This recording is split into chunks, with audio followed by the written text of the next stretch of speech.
Sakto. Hey guys, what's up? So we're live again, just right on time. Did you like that? The moment draft pick started, we went live. So here we go. We're gonna be checking out the draft pick of this Echo versus Blacklist, man. Whew. Are you guys excited? Finally, the last day of M4. Who will take the first game though? This is best of 7, right? Who will take the first game? Who will set the pace for this ultimate showdown? Anyways, we're gonna listen to the shoutcasters first on the thoughts of this draft pick. Let's go. Mentioned earlier, you give Sanford this pick and he carries. So here's the gamble that Coach Tick and Treb have picked up on. You leave open the Eve, we're gonna pick it up, put a hero that Sanford loves, and what's the answer? What's the swing back? Do they go Benedetta? Do they go Yujong? Do they go Farsa? Because that seems to be the answer. And interesting, they're going for the Oheb Harith priority. We've seen this from Echo before. I like what you said, priority, because that's how you see where their mindset is at. Because we got to talk about the Barat's first pick, because that has to be your priority, and your priority pick dictates how you're going to move around the map. So in this game, they're putting a lot of weight onto Wise's shoulder to actually move the entire team forward. They're putting a lot of weight onto, as well as the Eve. They understand that they want to set up a box, so we got to move around the box a lot. Haji, signature pick on the Farsa, and the Harvey, it's kind of like setting up. It's like, I don't care what kind of marksman you're going to pick. I'm going to be able to survive my lane and actually impact the game at, I would say, the mid stages of the game. Now, though, you can already see the respect being given over, right? Blacklist International, this is the draft that they've went for. A lot of magic damage. Without the S picked up in the early phase here for Blacklist International, Echo will take that away. Secondly, though, you can expect Edward to actually get counter or just targeted here. Maybe the Benedetta ban comes through because Blacklist still need a physical damage threat, but they still are going to try to nail down Venus's hero here. The Estes, now the Diggy. Okay, so looking at Echo, they really want to make sure that when they dive, it is successful. But before that, we got a quote from Oh My Venus saying, we're kind of expecting that teams will ban the Estes, and we're actually prepared for it. I'm looking forward to see Estes in the banning section. And now, it has been banned. And what better place to show your maximum potential in the grand finals of the world stage? With the Lolita being picked up here by Echo, they're leaving Benny Curie in both a dangerous and also protected spot, because again, they want to make sure that he isn't fully countered, but also you gotta wonder what else is out left there, because the Beatrix is out, the Brody is out, Matilda. They themselves panned out the carry and the 1-1. Are you seeing a carry here? Oh, rather a Matilda? Yeah, I'm thinking There Matilda and Blacklist International lock it up. The Benedetta 2 earlier on. They need a physical damage threat. And guess what? The Barats actually work super well with the Matilda, and that's the reason Echo banned out all these marksmen. They wanted to go for the Lunox, they wanted to go for some burst damage and some more magic damage, knowing that Sanford on the Lapu likes to go for just a lot of damage. Remember, yesterday we saw the Hunter Strike, the Bloodlust Axe. This is a very physical Lapu. I would say, with the draft coming in from Blacklist International, this is a very good draft to start game number 1, because it is a very simple draft. This is what is going to give you confidence moving to game 2 onward. So honestly, I'm liking the draft coming in from Blacklist, because you can make very little mistakes with this kind of draft, with this kind of gameplay. Yep, signature picks for all of our defending champions. For Echo, I'd like to say the only thing that's missing for me is the split push potential from Benny Cutie. It's not as potent when you're on a hero like Lunox, but what it does have is amazing team fight engagement, a lot of damage when you hit your power spike. Ladies and gentlemen, here we go. Indoor Sinayan and all across the world, I hope you're ready. It's time for game 1 in this best of 7 between Blacklist International and Echo. looking at both drafts, I would assume that they're not going to fight a lot in the early stages of the game. They're going to fight around Riverside. They're going to fight for the control around the turtle because they want to make sure that they have the levels first. So if you see any kind of rotation, it's all about maximizing the minions to make sure you get as much level 4s on your heroes before going into the turtle phase. With two utility junglers, this is what you can expect, right? A lot of emphasis around the mid control.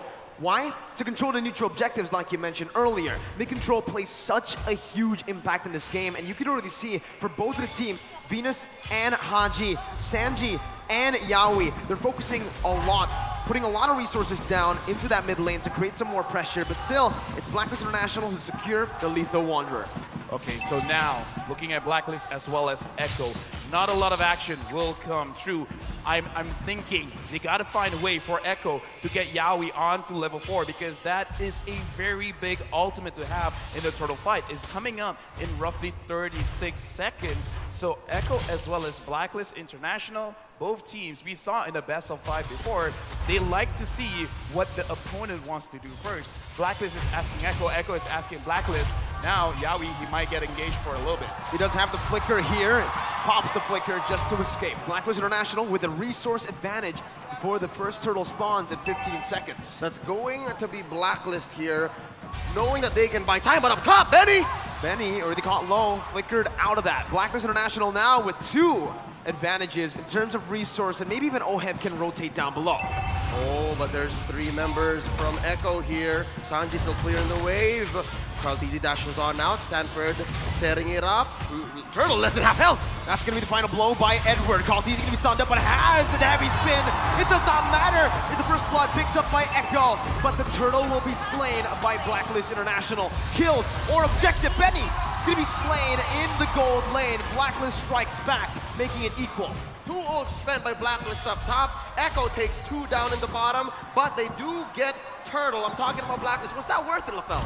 I would say it's not that worth it because in my personal opinion, getting kills is very good because you can establish map pressure because what's the objective of getting the turtle? Sure, you want the gold, sure you want the XP, but you want more control. Now, Edward going up against Sanford taking quite a bit of damage and Sanford's gonna get chased.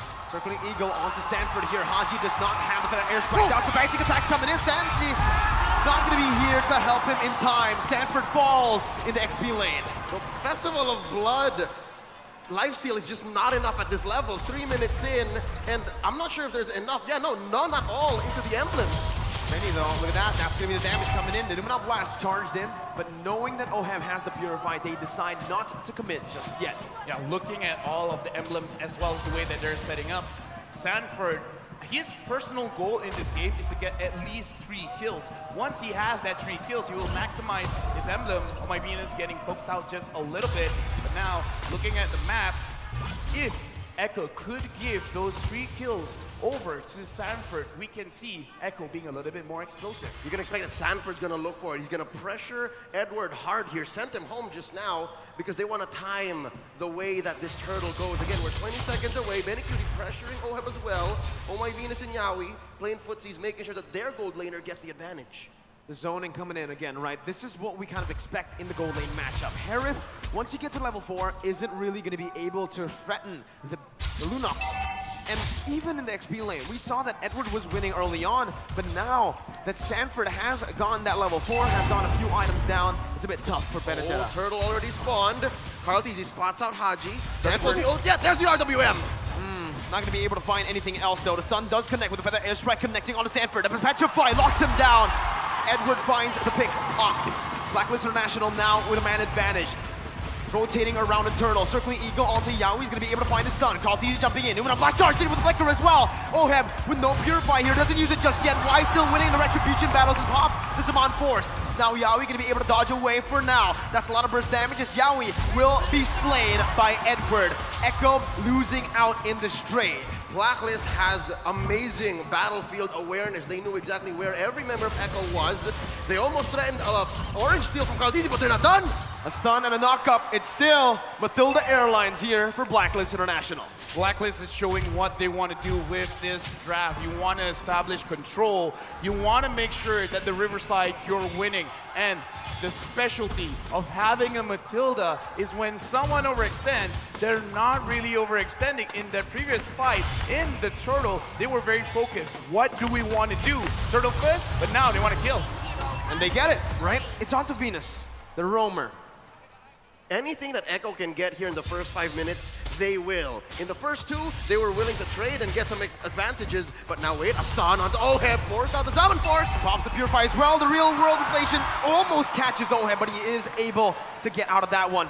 Haji rotating towards the gold lane with a Feather Airstrike to clear it out, protecting his tier 1 up top. This is difficult because we said for Echo, for them to win, they have to win the lanes. Here in the early game, not exactly the story because Blacklist now ahead maybe 1.5K. LaFell, what's going on? I would say it's not enough because Blacklist, they understand this as well. So as long as they delay, as long as they wait for Oheb to get 2 items, then it's basically they're already doing at least half of their win condition. So it's not about Echo not doing it. It's more about Blacklist saying this time and time again. We understand how your draft works, so we're just going to play around it.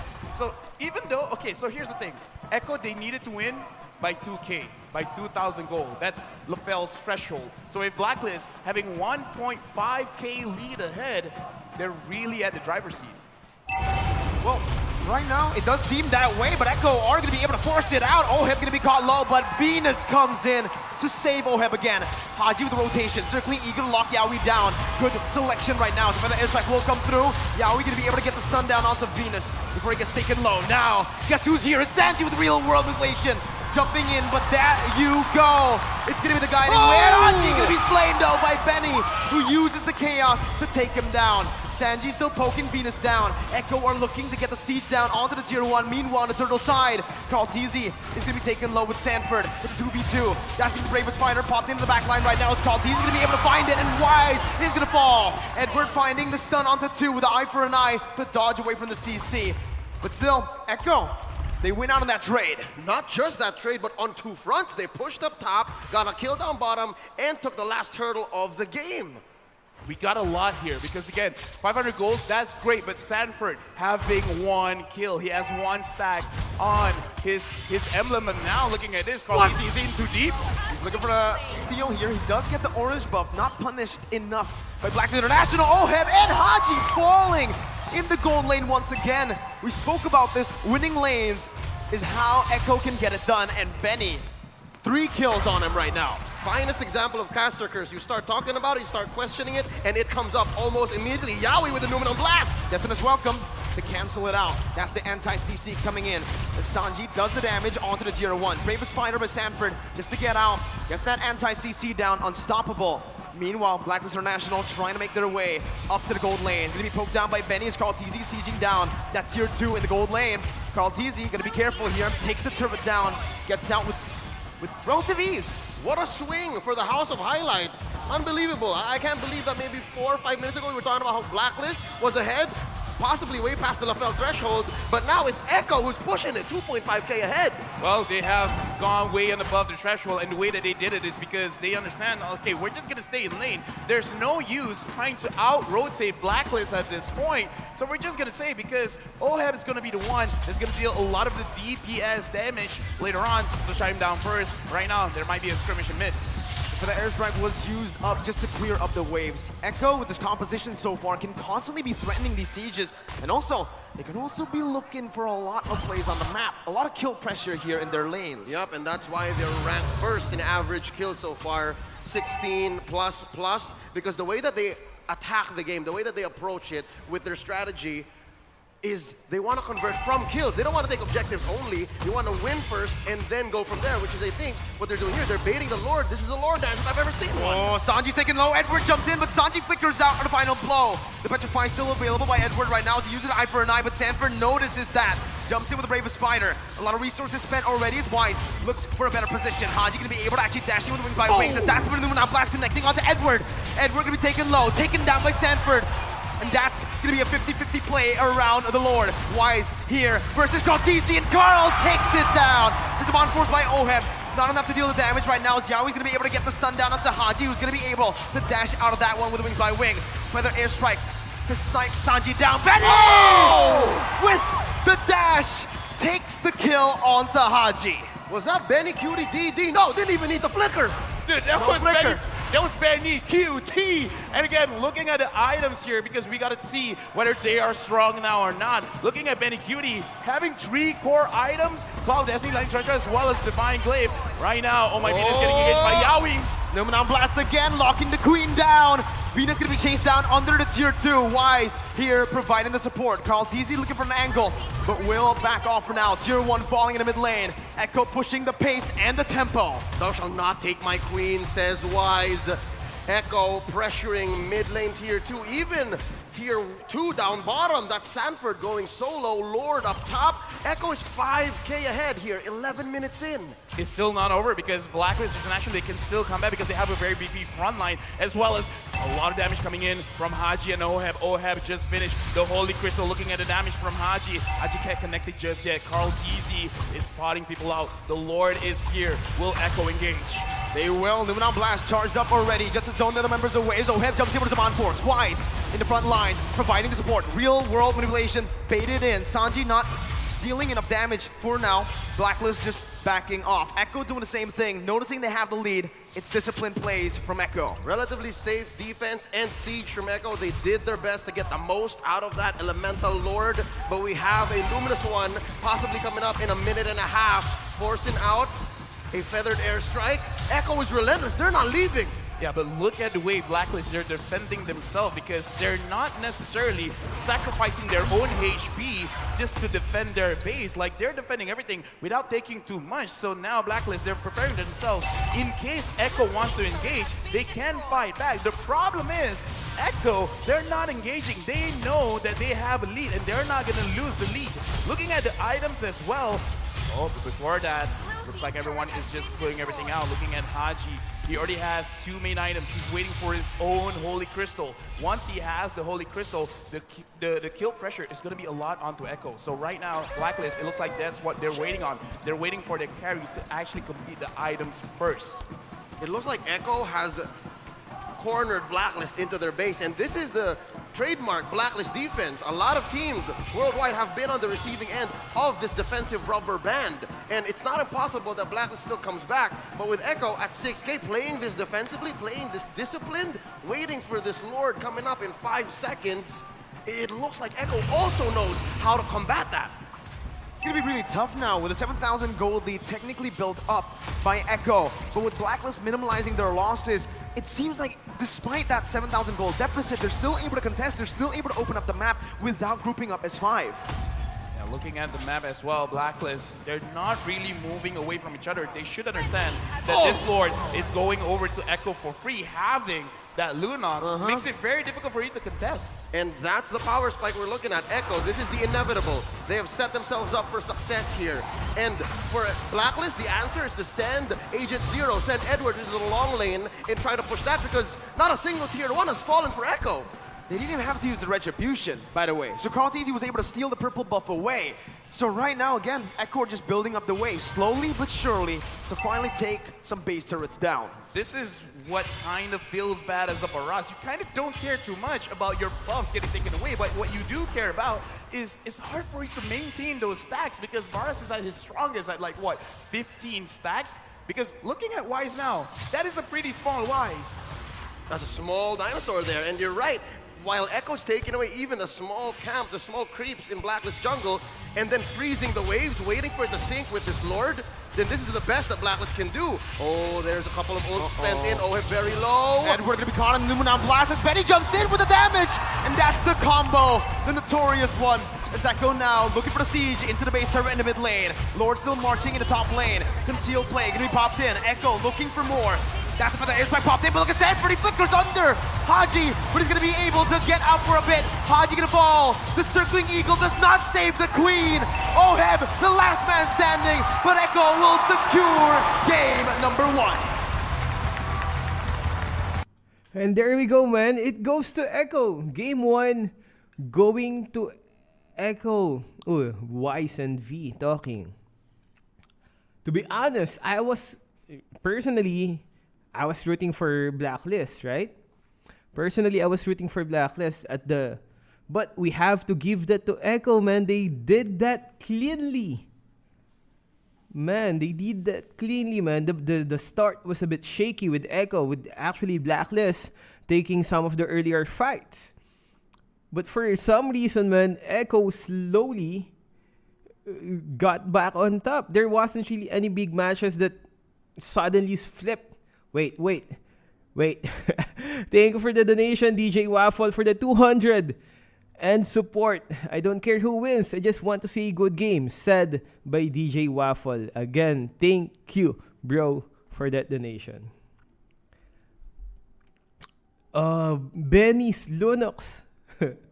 the Eve's zone and Benny's Lunox, man, slowly taking the game. Top lane was pushed. Mid lane was pushed. There wasn't actually any big clashes that, suddenly flipped the switch. We have, man, personally, like I said, I was rooting for Blacklist, but we have to give that for Echo for doing it so cleanly, man. There wasn't an instant wherein the fight suddenly went to their side. They just slowly took it, mainly because of Benny and Eve. What happened though? Blacklist was doing good at the start. Anyways, let's check out your comments, guys. What do you think happened on that one? Yeah, by the way, guys, for those of you guys who still didn't heard about the news, M5 is going to be held. Lonox got fed. M5 is going to be held at PH. It's going to be held at PH. So, what's up? Will we see each other there, guys? Will we see each other at M5? Last time I went to an event, man, I was did you hear this story already? Last time I went to an event, Mobile Legends event, I was kind of feeling good, right? Oh, it's an ML event. I'm gonna go there, and maybe someone will ask for my picture. Please, M5 Nintendo. Yeah, this is the finals. Last time I went to a Mobile Legends event, I was hoping someone would ask for my picture, man. So I went there. Instead, I asked pictures from the casters from Rockhart and other players. I also asked a picture from Honda. And I was bigger that time, right? I was big and fat and buff. And I went up to Honda. I was like, "Can I take a picture?" And he was like, "What?" Old big guy asking for a kid's picture. It was kind of sus. But he did. So we asked for pictures. But no one asked for my picture. But suddenly there was hope. A girl approached me and he said, "Kuya, can we take a picture?" She said, "Kuya, can we take a picture?" And then I was like, "Oh snap, finally, here comes my fame and glory." She asked for my picture. She asked if we can take a picture. Okay? And I was like, "Oh snap, here we go." Famous and all, right? And then she gave me her phone. She gave me her goddamn phone. And she pointed at her friends, "Can you take a picture of us?" And I did. I just quietly did. Hayop. And then that's it. Ayok actually got that on record.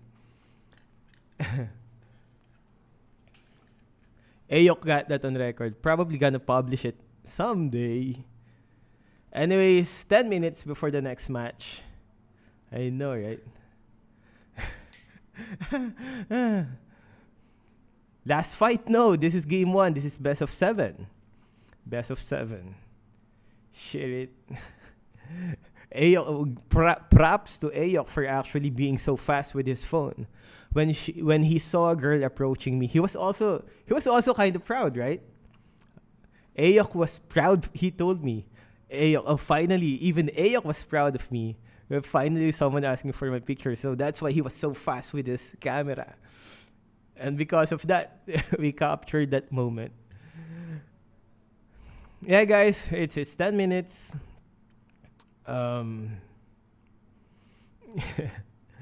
Last game. No, not last game. This is best of 7, guys. Anyway, still chill. We have to chill for now. Although this is the finals, this is game 1 and it's gonna be best of 7.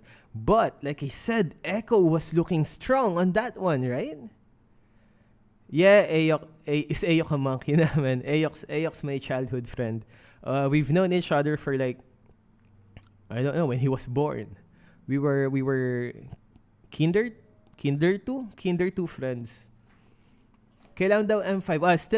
Still no specific date for the M5, but M5 is going to be held on PH. Why don't you play for a team? If we're gonna be playing for a team, we're gonna have to, that will really affect our daily content on our main channel, and we're not sure if we want to do that. John Nogueres, what's up? Notice me. Oh, it's December. It's already December. Yeah. Kuya, sino? Yeah, Ayok. Kung sino pa makakahanap sa'yo sa may M5 epic skin. Are they purposely losing the Blacklist? No, I don't think so. You saw the conversation of V and Weiss. They were kind of strategizing, kind of probably pointing out the mistakes they made on that game. So from their reaction, I don't think they're purposely losing. And we have to give props to the Echo, man. I don't think Echo is the team that you'd want to be purposely losing to. It's dangerous, man. Shout out Kosh Kato 42. Jeffsky. Who's MVP? They will probably show the MVP after this one. Healing for everyone. Jaril007. What's up? Which hero do you think should get the M5 skin? To be honest, Fredrin and Carrie are the ones who did a lot of work.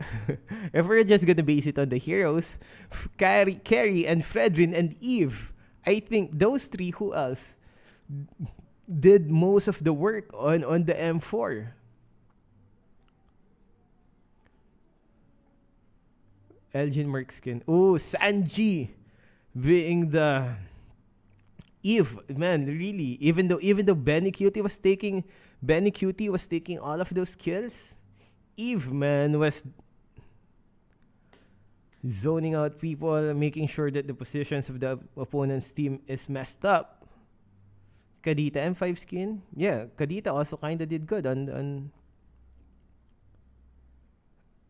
Why is everyone forgetting Cho? Well, Cho was always also being used. He doesn't stand out much because of his position, but even sometimes Hilda, which is also a roamer, kind of stood out from the Malaysian team. The roamer Hilda, which was super annoying, and you can tell it really affected the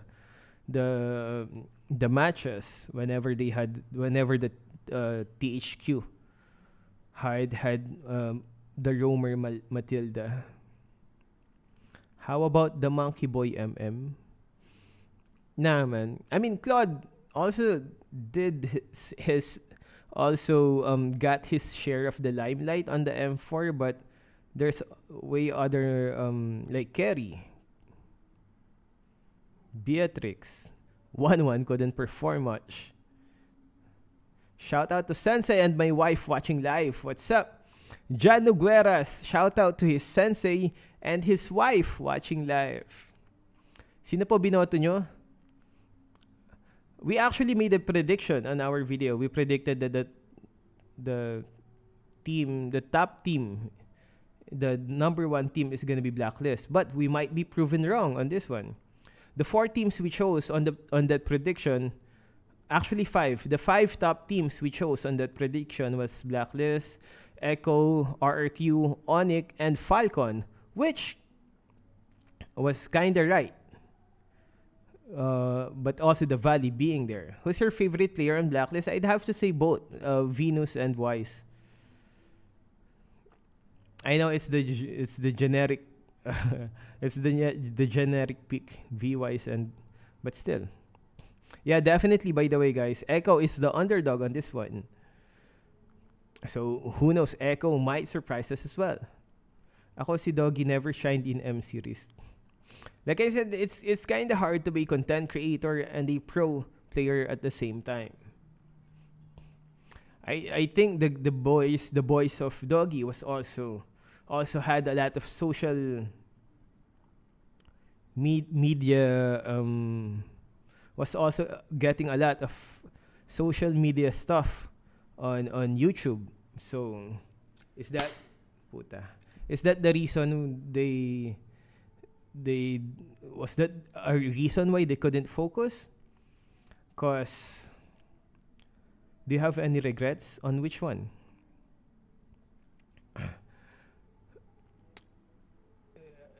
Yeah, but that's also a way for Doggy, to also get. How do you explain this? Because sometimes the managers of the team can also earn through their boys, through their players, if they also make them do vlogs and whatnot, while also preparing for the M4. So that kinda might get in the way of the practice for the tournament. But that's also a way to earn cash while also, so that you can maintain your team. Is this the last day? Yep, this is the last day, guys. Yeah, M5 will be hosted on PH. Shout out to Marvin Joshua Prado. You think if Echo studied Falcon? Probably, man. I mean, these guys are pro. It's their job to study their opponents.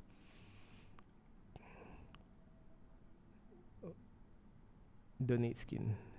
Luffy, what's up, Luffy? How's your crew? Shout out to Rosen. By the way, guys, 1 more minute before the game starts. Let's go.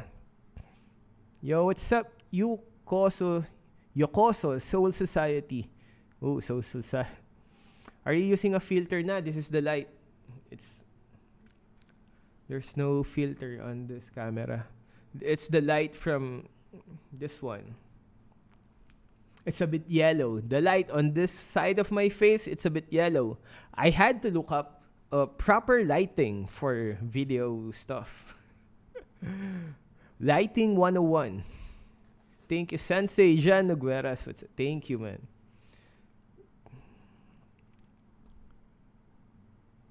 What hero? I'm not sure but I guess Fredrin's Wise. The Fredrin of Wise might also deserves that skin.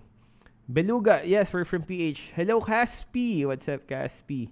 Ivan Bernades, what's up?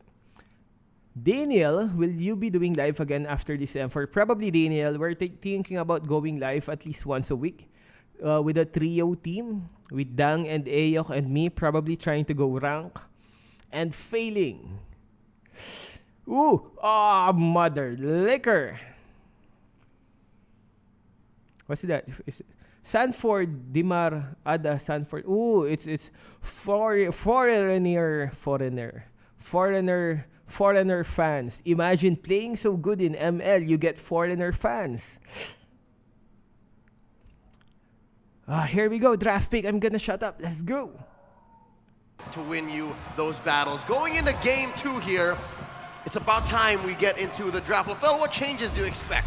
I'm expecting a change in the way that they're drafting for OHEB, because even in their key to victories, you got to look at OHEB to really carry the game, and for him to have an easier time, he needs to make sure he wins the lane. Sometimes that does mean you're going to delay your hero a little bit, potentially getting banned out in the later stage of the game, but at least you have the information to know what's going on. And in fact, looking at the draft right now, we talked about it in the pre-show where Blacklist International, they do the best as a second pick. So far right now, in the first pick, they don't have the necessary information of what Echo wants to do. So, you know, it's one of those things that we don't talk about so much, but as a team, not having their preferred, I would say, side to pick and ban may actually hurt them as well. And that's exactly what's very interesting here, right? Because Echo, they do better in the first pick position. Now they're actually popping off on the red side of the map, second pick.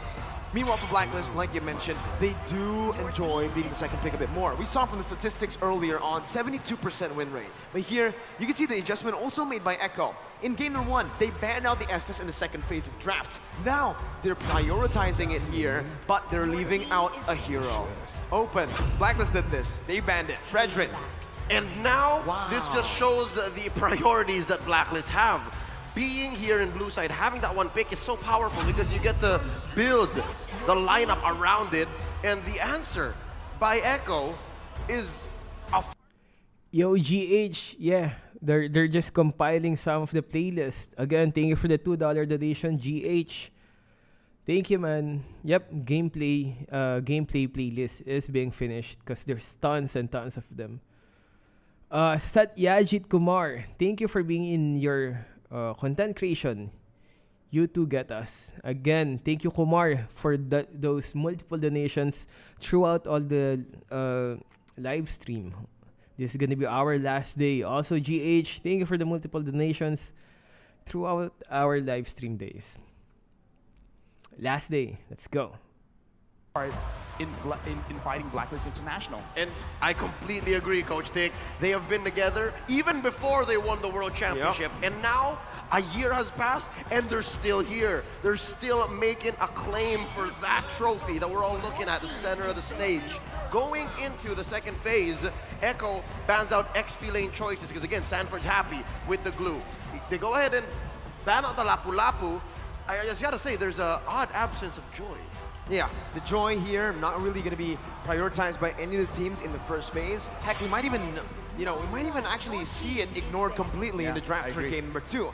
Joy is a bit of a gimmick hero. That's what I call her, right? Because it's all about just distracting the enemy team. Anyways, though, I do want to talk a little bit about this XP lane or just Blacklist International's draft because in a lot of their drafts here, we usually see that Fredrin is used as a flex pick. Not for Blacklist, though. Every single time the Fredrin is picked up by Blacklist, well, not every. Yo, Amiel Di Marukot, thank you for the 37 pesos, man, with a banana. Thank you, Amiel, man. Before we start, shout out to Amiel. Detonus welcome can blink out of the real pure engage from the glue, and even from the poke that's coming in from the Parsha. But I still like the way that Blacklist are drafting because we've discussed that the way that they're going to win is through OHEB as well as AdWords. So now that they've seen at least 80% of the draft coming in from Echo, now they should have enough information to really understand what kind of heroes they should get, because if OHEB and Edward loses lane, they're going to lose priority in the jungle or the riverside, and that's really going to impact how Blacklist plays. So this last 2 picks will really impact, because at least now they see the Brody. What do you want to use against the Brody? They still need to put yes, but they also still need to put a hero on Agent Zero, and that might be the key. Benedetta's still open here, but it looks like Echo has an answer. Oh, nope, there you go. We mentioned the Joy. And they left it open. It's the Franco from Yaoi too. I love it, right? Again, we mentioned about the Joy. More of a distraction than a prio pick, Hera, right? thank you But it for is a the good 10. pick here. Noticing that Blacklist Ron, International, is that they're gonna have Romania? that back I line remember you really said you were targeted from down by Romania. Echo. So I what the still Joy is going to remember do you here saying is to you're from create space Romania. by being that annoying they're hero in Romanian the enemy money. back line. I'm Thing sorry, is though, man, I am Echo waited for ignorant this. about this They stuff. knew it was coming, Let's right? go. It was either That's, they went for a Cooper finals. pick, a Cho pick, Game or 2. they see the Joy, instantly they go for the Franco. They can. Oh snap, I was not. Again, Hera, thank you for the 10 Ron. Is that from Romania? I remember you saying you're from Romania, so I still remember that. So we're kind of ignorant with, with that kind of stuff. So here we go. Game 2, best of 7. Don't forget, this is best of 7. Game 2 finals. Let's go. To say we're going into game number 2. Blacklist International going up against Echo. And what I wanted to say was that Echo picked up the most banned hero of Blacklist International. They keep banning out this Franco. So now Franco in the hands of Echo. This might be a bad game for Blacklist. Yep, and the reason why is because it breaks the Ube. You don't get to engage on your terms. And in the hands of the playmaker, Yawi, it's going to be a great way to, again, either set up a box that Blacklist is not comfortable with, or a break whatever Blacklist is trying to do. And this is a similar approach to, again, what RRQ did against Echo yesterday, right? They picked up that Franco, but unfortunately for RRQ, they didn't have anything to build around the Franco. Meanwhile here, I was questioning the Brody pick earlier on. I was like, what? Brody into Lolita? Then you see the Franco and you're like, there you go. That's what it was for. You hook the opponent away, and what's the Lolita gonna do, right? Sure, she can actually jump in, flicker, maybe to get that shielding down, but it's a bit too risky, and if Venus is on the receiving end of the hook, it's gonna be a lot to deal with here. And Venus, right now, is gonna be caught. Yawi gonna throw the iron hook. Good dodge by Venus. Yeah, looking at this game, Blacklist International, I would say after the group stages, this Franco is a nightmare for them because it is the reason why they've lost. So now we got to see their evolved form. Have they been able to find a way to fight against this Franco? Right now, looking at the lanes, not a lot is going on. Wise goes down to fight against Sanford, but I don't think they can secure a kill here.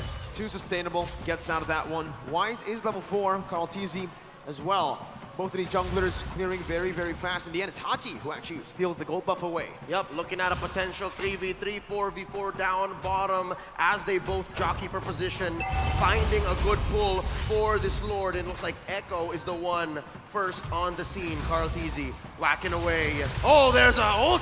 Yeah, Sanford zoning very, very well here with the split as well. Bringing Wise away. Numenov Blast gonna be charged in. On to Carl TZ, but no! It's Yawi who finds the iron hook, and Carl TZ finds the retribution. Edward on the back line. That's a stolen for the airstrike as the Bloody Hunt comes down onto Edward to lock him down. Sanford finding Wise, the flicker over. Edward picking up another. It's a 2-for-1 right now. Echo still equal though in terms of the trade because they secured the turtle. I like how Blacklist played that fight just now because even though they were focusing on the turtle, they kind of understood that it's not 100%. It's not even 50-50. It was kind of a 60-40 at that point. So they tried to find the alternate win condition around the turtle, which is try to get a little bit more kills. So they were willing to expand a lot of their resources there. Looking at the items right now, really not a lot of power spikes just yet. The Beatrix here, piloted by Oheb, understands that there is a chance he's going to get attacked, and right now, Carl TZ is getting attacked. He is the frontliner though, so he's happy taking that damage in. Haji is gonna be the one losing a whole lot of HP from Sanji. Venus does too, and now that mid control is for Echo. And you're seeing here the difference between Haji and Sanji, a Valentina and a Farsa. It seems like now, when the ult is ready on Sanji, he's just willing to pull it out and then force Haji to respond. It's all about timing. It's all about engagement. Oh. And Yawi, did he do it? No, the Filipino sniper still confirms the gold crab. That was an insane calculation, man. An insane micro play by Oheb, right? He knows exactly how it was gonna go down. Even with the snipes there. I gotta say, in my head, he was holding his breath and like, Yeah. 1, 2, pump, just get it. And I just want to touch a little bit about the emblems because in terms of scaling, I kind of feel like Blacklist, they have an advantage because Oheb is using a marksman emblem compared to Benecutie using the assassin emblem. He's going to have a lot of damage, but still, in terms of scaling, Blacklist, they have it in the bag, and now looks like Echo, they're just going to push Blacklist away. Don't push too hard. Oh, not an engagement that Echo wants to go for because, again, they spent a few ults there. Mind you, Yawi still has the Bloody Hunt, still has a hook waiting on him. Benecutie as well, torn apart memory, goes for a pull, Numenov Blast charged up by the Queen, then as well by Carl TZ. And Carl TZ is going to be able to spin him out. That's the Bloody Hunt locking Edward down. Edward taking low, but still able to survive for now. Torn apart memory popped in as Benny flickers forward to pick up the kill. Turtle over to Blacklist right now, as Sanford jumps in with Swiss Split, bringing Venus back for the damage to come through once again. Sanji picking up. Yaoi almost finding the Iron Hook. That's immobilized. Haji pours the flicker out, and Echo will be able to take the better trade. 2-0. Turtle goes over to Blacklist though, as well. It's actually Echo who took it. Wow, clear win now for the Orcas. Yeah, clear win because they have a lot of bursts in the early stages of the game because Wise being in the front line, he can CC them for a bit, and Oheb, that was lucky that he did not get hooked, and so far Oheb will be fine. Looking at the items, clear power spikes right now. Looking at Edward, he's not going to be tanking a lot, but he can deal a lot of damage because of the Genius Wand, so as long as he can prolong the fight, he can really help himself out, as well as Haji. Speaking of which, Haji is using a scale kind of itemization, so he's not going to be too strong right now, but I would say in 8 minutes, he's really gonna power through Echo. Yeah, and honestly, I do really want to talk about how Blacklist International are negating the bully potential from the Brody, right? Because earlier we saw the lane frozen by Benny QT in that lane. Wise instantly stopped by into the gold lane, even risking his life just to help Oheb clear it out. And this is what's gonna get Blacklist to that item power spike for Oheb in the gold lane. The Beatrix has been farming very well, considering that he is in the losing matchup up against that Brody. Yep, and we're just waiting for that to flourish. We're just waiting for that to get the payoff. Bottom lane though, you see the XP laner just leaving constantly. Very good wave clear from both the Joy and the Blue. Oh, the pull on Wise! The Iron Hook, and that's gonna be Bloody Hunt. Chain in, but that's just welcome as Edward jumps in with a lot of damage coming down. Sanji with the wings by wings, getting out. Numenon blast, and for the airstrike stolen away by Haji with the IMU. Bennett's Rage, able to find the kill onto Sanford. Carl TZ gonna be gunned down. That's the Iron Hook to provide the peel necessary for Carl TZ. It's a 1-for-1. The XP lane traded in for the jungler. Wait, look at Benny Cutie, Benny Cutie. Oh, watch out, Benny from the back line. Oheb hasn't spotted him yet. We're going for the turtle. There's the pull. Yaoi as well. Look at this. Prime positioning from the Echo squad. Oh, he's revealed. There's the hook. Yaoi missed it, gonna be stunned up. Venus actually onto the turtle. Carl TZ with a quarter of his HP bar. Oh, that's the feather airstrike prematurely popped in. Sanji's gonna be zoned away now, but Benny, again, this is the man that we're gonna be looking at. Wise, gonna be hooked down. That's the moment for Benny to jump in. That's the damage coming through the turtle from memory as well. To take the turtle and to take Oheb. Carl TZ with a death is welcome. Not going to be able to find it just yet. Sanford onto Venus, bringing him back. Numenon blast to be popped in, but it's not going to be able to get charged all the way. Edward, sunned up, suppressed. Bloody Hunt popped in. Yaoi going to fall to the hands of Edward, as Sanford still wants to keep on going. Sanji rotating back into the mid lane. Why is going to be brought back? It's a pause here in the 7th minute of the game.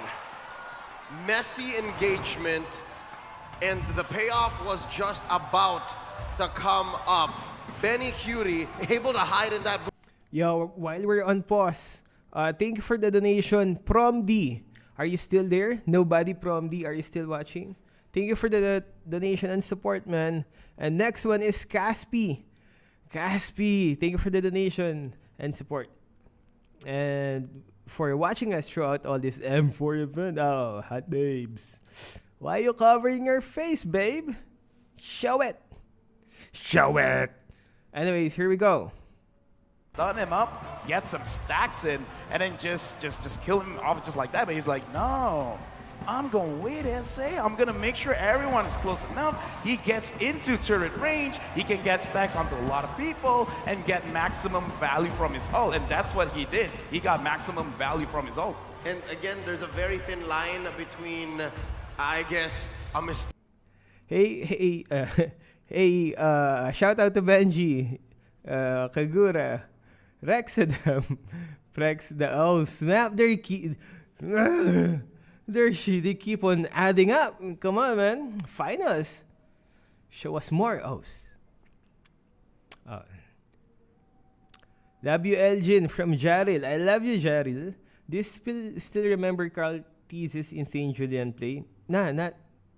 I kind of forgot that. Can you enlighten us? Pause to give us a shout out. Ma Faizin, what's up, Ma Faizin? How are you doing? Nice bucket hut. This is from Munton, actually. This is from Munton, from our unboxing video. Ooh, Yaoi. The greatness, it says, the greatness. This is Munton's gift.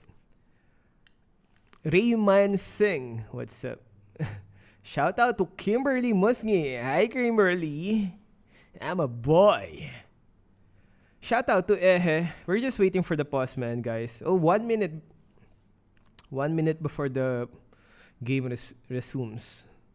Anong best of yan? Best of 7, guys. Best of 7. Tom Philip, what's up? Anime, what's up? Hikalu Chishi. Shian. I always see you, Shian. I might not be able to reply to all of your comments, but I always watch your chats. Shian, and other guys as well. Wait. Amiel Di Marukot, again, thank you for the multiple donations and support during our live stream. Swadja, what's up? Aldrin, do you think I can get level 75? It depends on what level you currently are right now, Aldrin. Man, Benny was camping that, man. Benny was patient. Waiting for the kill. Good job by Benny. Although, like I said, we are rooting for Blacklist. Personally, we're rooting for Blacklist. But any team really does deserve this championship. Benny is doing good, to be honest. He was doing good at the first game. Oh, snap. Venus and Yaoi is going to be able to find that iron hook. Connecting onto Wise, bringing it back under the tier 1. And that's everyone collapsing. Benny with a torn apart memory back up on that cooldown is going to be able to secure it. Feather Edge right now on to Haji and Ohem. Haji going to be stunned up, has the Feather Edge strike, but both teams disengage. King and the Queen in a flash goes out. I mean, Edward able to make the most of a bad situation, but LaFell, what does this mean? First of all, I just want to say I'm so glad I was interrupted because I was about to say Blacklist was actually looking pretty good because Oheb is going to scale up and Yaoi's not hitting the hooks, but never mind. Yaoi got a very crucial hook, and the thing is, this is the time where Benny Cutie, I would say, is almost at his max because he already has his Blade of Despair as well as the Fury Hammer. Enough penetration, enough raw damage. This is the time you force the fight. This is not about waiting. If you see an opportunity, just go for it. And it looks like Blacklist has already found their window. Haji pulling out Sanford, Carl TZ losing the pull battle against Wise. Blacklist have a small favorable position over the Lord. It's closer to the south, closer to Wise. If they spot on my Venus, Yaoi throws out a hook. And now And the Lord dance continues. it's a very slow Lord dance. It's a macro-centric play here. Mid-control. Steal spot for, and that's concealed though. Yeah, we're gonna be able to find Haji Bloody Hunt as well. That's damage coming through, and a turn apart memory finds its mark. The Venom Rage to follow it through. Yeah, we're gonna be taken down. Sanford jumps in with split. Venus with the one on blast, stunning him up right now. It's called TZ gonna be taunted up. Kind of airstrike to the back line. Oh, it's gonna be caught. Wise now with the Appraiser's Wrath. Still able to sustain for a bit, and Sanford still on that split. Jumps back away. Still Venus going. taken low. That's gonna be Benny dealing out of damage. Now with the turn apart memory. Benny QT with a flicker forward again. Styling on Blacklist International. That team fight could not have been better for Echo. 4 down, no clap back from Blacklist, and Echo now making a beeline straight for this Elemental Lord. Okay, now Edward coming in, not going to be able to steal. But yeah, in this game, objectives are important. And Sanford, he's going to get chased. Will he actually get down? Yaoi stops the progression of Edward. And as I'm saying, objectives are very important, but it doesn't have to be the turrets. It doesn't have to be the Lord kills are objectives as well. And again, Echo, their draft, they have a lot of big potential. So they're really using their draft to the finest. I like the way that they approached it. Don't fight the Lord. Kill them first. And they did. They found bodies, pushed them all the way behind tier 2 down bottom. And it's putting on my Venus, who just hit the ranked first one, average assist 10.4 per game here in M4, into a weird position. When do I use Numenum Blast? When do I protect my teammates? When do I find a proactive spot, a window for us to clap back? And it's looking harder and harder by the minute. Echo pushes mid tier 1, and now they're threatening tier 2 as well. Watch Sanji, he's concealed. Yeah, and he pops in the Feather Airstrike, zoning Oheb away as Edward jumps in closer. Sanji with wings by wings, getting out. Feather Airstrike being popped, Sanji flickers out. Call TZ. Finding the death to this welcome onto Wise, gonna be stunned up again. No, blast all from Venus out of nowhere. Sanford still in the front lines. Benny QT dealing damage right now as Edward's gonna be able to jump into the back line, but the Bloody Hunt catches Edward. And a torn apart memory. Silent silences him, takes him down. Sanji with wings by wings. Oheb gonna be taken low, forced to flick around by Yowie. And Sanford flicker forward. Now, Echo still on the march with another airstrike taking Venus down. Haji is all alone, terrifying Yowie. Still able to survive with the iron hook. Connects again, and Echo have wiped out Blacklist International. They're looking for the end. No minions on the board. They're forced to back away. 5 for 1 plus 2 major objectives pushed in by the Orcas. This is both discipline and ruthlessness. LaFell, where'd they pull this from? First of all, I gotta say, there's a reason why Franco is the most banned hero for Blacklist International. I kind of feel like going to the next game, it has to be put into contention. Now, Blacklist, how this really happens is because Echo always finds a way to actually dish out damage onto Oheb, because every single fight, look at where Oheb is positioning. It's not that his positioning bad, it's just that he has to constantly run away. He has to run away from Benny Cutie. He has to run away from Sanji, from Sanford, from Yowie. There's so many ways he can get caught, and it's so hard to micromanage all of it, especially when Echo, the way that they attack, sometimes Oheb doesn't see it coming. It sounds like Blacklist has been overloaded by Burst and also a good amount of CC. And those two things are lethal against a lineup like Blacklist, against the Ube strat. And they just can't pull it off here as Benny Cutie forces a push up top. And that's a clean tier 2 tower take, gonna help open up this Luminous Lord for Echo. Now 8K ahead at 13 minutes. That's insane. And on top of that, Benny's on a hero like the Brody, who snowballs like an absolute monster. And you can see here, this is the play by Blacklist International. They still want to contest. Lord taken to half HP. Carl TZ still on it. This is the Lord dance. At the mid lane, pressure will be popped in from Echo. 8,000 gold lead. The feather airstrike will be popped in the zone. Other members away. Carl TZ with that as well, combining it. Haji stealing. The feather airstrike again. The feather straight. Into the ground blast. Why steals it away? Yowie got the money hunt, but it's all for naught. Set for all alone. Yowie's gonna be gunned down. But Benny UT again with the back door. Damn you, Benny! Damn you! On the world stage, he takes game 2 away from Blacklist International. I just gotta say, man, the way this set up, the entire map, they're setting up for a checkmate. And then Benny Cutie is like, I don't care about pawns, I don't even care about queen. I'm going for the king. And that is the crystal there right now. 2-0 Echo over Blacklist International. What is this man made of? Oh my god, how many times has he found this play? The storm, the typhoon, the hurricane, Bagyong Benny, born and bred to split lanes and take games. Wow.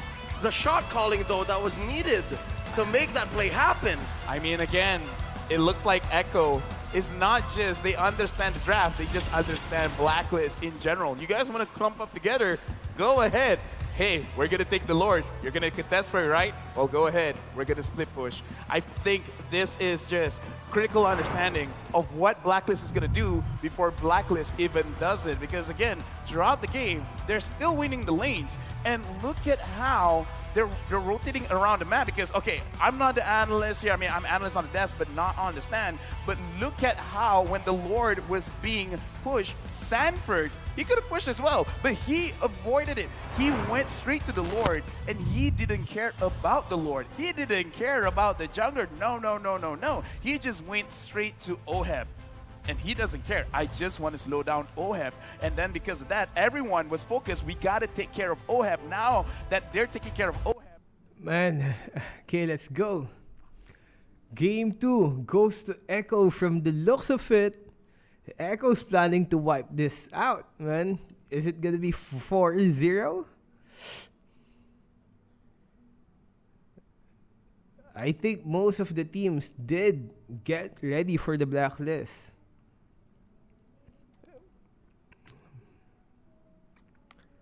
Echo did their homework on the Blacklist, man. And Benny just being Benny. Yeah, 4-0.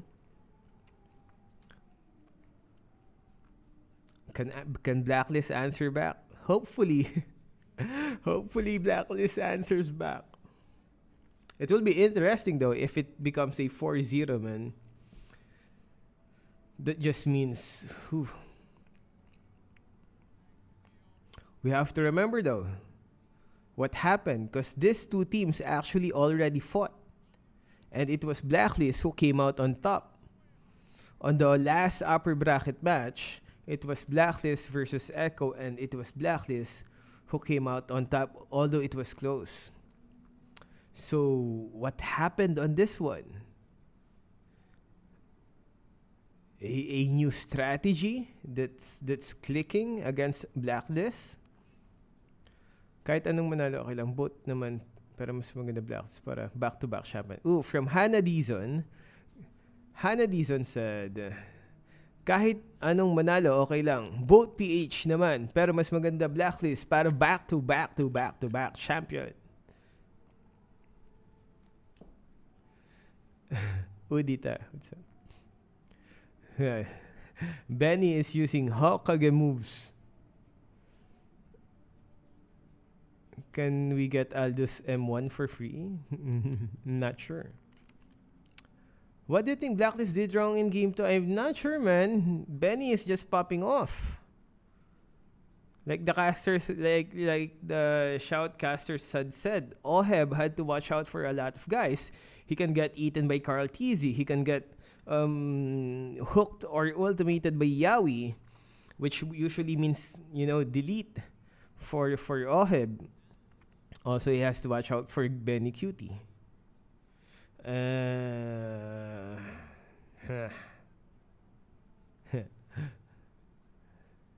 Well, it will also be good to see a different champion. But like he said, I like Blacklist. Marami daw nagsawa sa Blacklist skin. A lot of people are tired of the Blacklist skin. MPL PH 2.0. Team Matienzo. Hi, Kuya. Thanks for all the content you provide. Who do you think will get the next skin this for? I'm not sure. It's gonna depend, Team Matienzo, on which team is gonna win this. If it's Blacklist, I guess Wise's Fredrin also did a lot of work. If Blacklist wins, if Echo wins, Benny Cutie Scary maybe. A lot of instances where Benny Cutie Scary was popping off and just melting everyone down. From Hannah Disa, I thought Blacklist already won, but it was a dream last night. Yeah, we're from PH right. We're in PH right now. Go Echo, come on. Third game. Put on sunglasses, Elgin. I can't. If I put on sunglasses, I won't have my normal glasses and I can't see crap. Yawi's Cho. Oh, yeah, kinda. It will be also good to see a Cho skin, to be honest. If it's gonna be Yawi's Cho skin. Man, look at us already talking about the preference skin of Echo.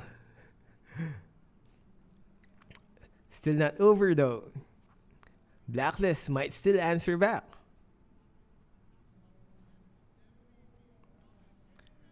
Benny Cutie definitely MVP.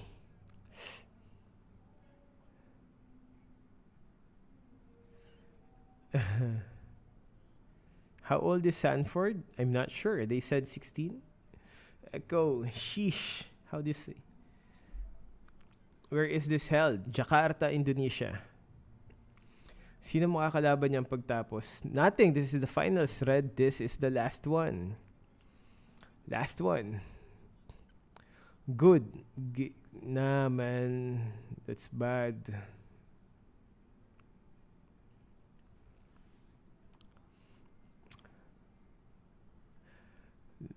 Sanford is Yuzong skin, probably. Yeah. Yeah, this is best of 7, guys. This is the final fight. Best of 7.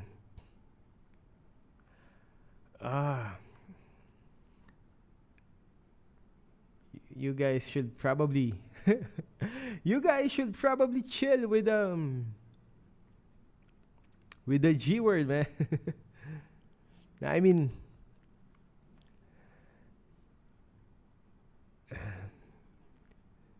G Blacklist. Are they gonna play for third place? Nah, this is the last fight. This is the last fight, guys. Go, go, Ginebra. Anyways, few more minutes. Oh, highlights. Here we go.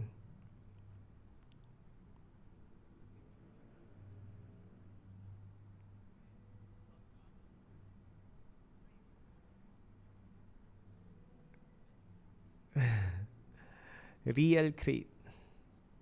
Kumain ka na? Yeah. Best of 4. Elgin na 3. This best of 7. Best of 7. Did I say different? Yeah, this is the last fight. This finals. It's 774 in PH.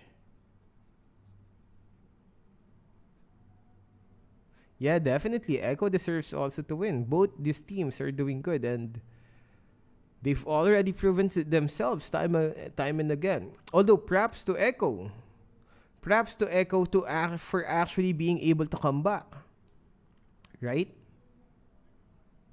Because when Echo lost against Blacklist during the upper brackets, during the last upper bracket match, they had to go through another fight. They had to go through RRQ to be able to fight back Blacklist, to fight Blacklist again. So props to Echo for being able to come back in the finals. And now they are showing such great performance, man. Because when they lost to Blacklist in the upper brackets, they had to face another Indonesian team, which is the RRQ. Oh, here we go, cosplayers. Let's listen. Let's listen first to the hot Estes. Hot Estes. Apa kabar? Baik. Baik. Coba dong disapa dulu pakai bahasa Indonesia dong. Indonesian words. Bisa dong, tapi masih sedikit. Oh, he can do, but Dave, thank you for the 19 bucks and for the poop emoji. Let's go. Ooh, Opa. Looks like an Opa. bahasa. Ako makan nakdi. Oh, translate, Pilar. Translate. Translate in Tagalog. Yeah. Kumain na daw siya ng McDo. Oh, okay. Did you guys expect it was gonna be a 2-0 for Echo? Did you expect that performance from them? Sa akin, hindi kasi sa tingin ko, dikit lang yung mga laban dapat. Kasi alam ko yung Blacklist, laging handa yan. Okay, he wasn't expecting it because the games are too close and he knows that Blacklist are always prepared. Dilar. Sa akin naman ina-expect na unang aabante yung Echo. Kasi meron silang momentum, galing silang lower bracket eh. Oh, you expected Echo to advance because they have the momentum because they're coming from the lower bracket? Okay, now, Dilar, you've been with V-Wise for 4 seasons, even before MPL, you're with them. If you can give us an inside scoop because you know V-Wise really well, how do you think they're reacting right now with 0-2? What's going through their mind? And usually, what do they say and do when they're backstage? Tingin ko dito nagagana si Venus eh. Kasi sobrang galing niya sa gantong parte. Kung paano mag-adjust, tapos pag dumamang yung kalaban, alam niya kung paano babalik ta rin yung laban. He thinks this is Venus' strength. This is what he's really good at. When they're down, he knows how to flip it around and use it against their opponent. So what are they gonna do for What are the they gonna next match? For the next game? Marky, what should they do? Marky! Bigatron! Sa tingin ko, ilalabas na nila yung mga tinatago nilang bala eh. Oh. Marami pa silang papakita dyan. Alam ko. He knows that they're gonna be showing a lot and they're gonna take out their hidden bullets, their hidden cards, their hidden ace. How hard is it, you know this, as a player, how hard is it to bounce back from a 0-2? How difficult? Tingin ko depende talaga sa mentality ng player. Kung gaano sila kalakas mentally, ganun. Kapag ganito yung laban, especially pag best of 7. It depends on the mentality of the players, Okay. how they're prepared mentally, especially in a best of 7. But do you have any prediction for this match, this grand final match, Marky and Delar? Prediction. Goa, still Blacklist. Blacklist? Score?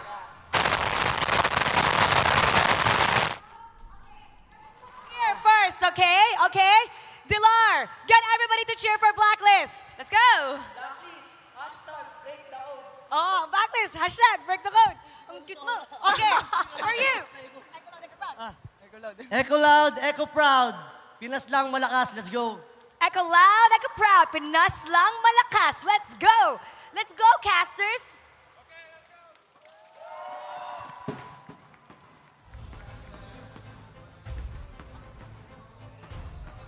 Here from our M3 grand finalists now playing for Indonesian teams Marky and Delar. Before we talk about how we're gonna set up for game 3, how possibly Blacklist could start making their comeback, I'd like to tell you all about Gank. Never got a style when you wear and game with And there we go. Was the static from them or us? No, I'm not sure. But it also hurt my ear. I think from them because that guy's mic also went down. So, anyways, Nana. I mean, Kadita. Was it? Oh, it was in the official live stream. Thank God. Because I kind of got nervous there. Not Nana, man. I mean, Kadita.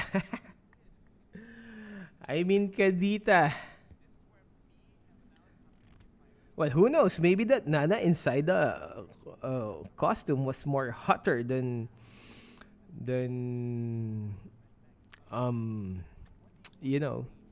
Kadita. Who knows? Maybe that Nana has hidden. Never mind, man. It feels so weird talking about Nana like this. Anyways, Kadita. Hit me with your ulti, Kadita. I would like to get wet, please.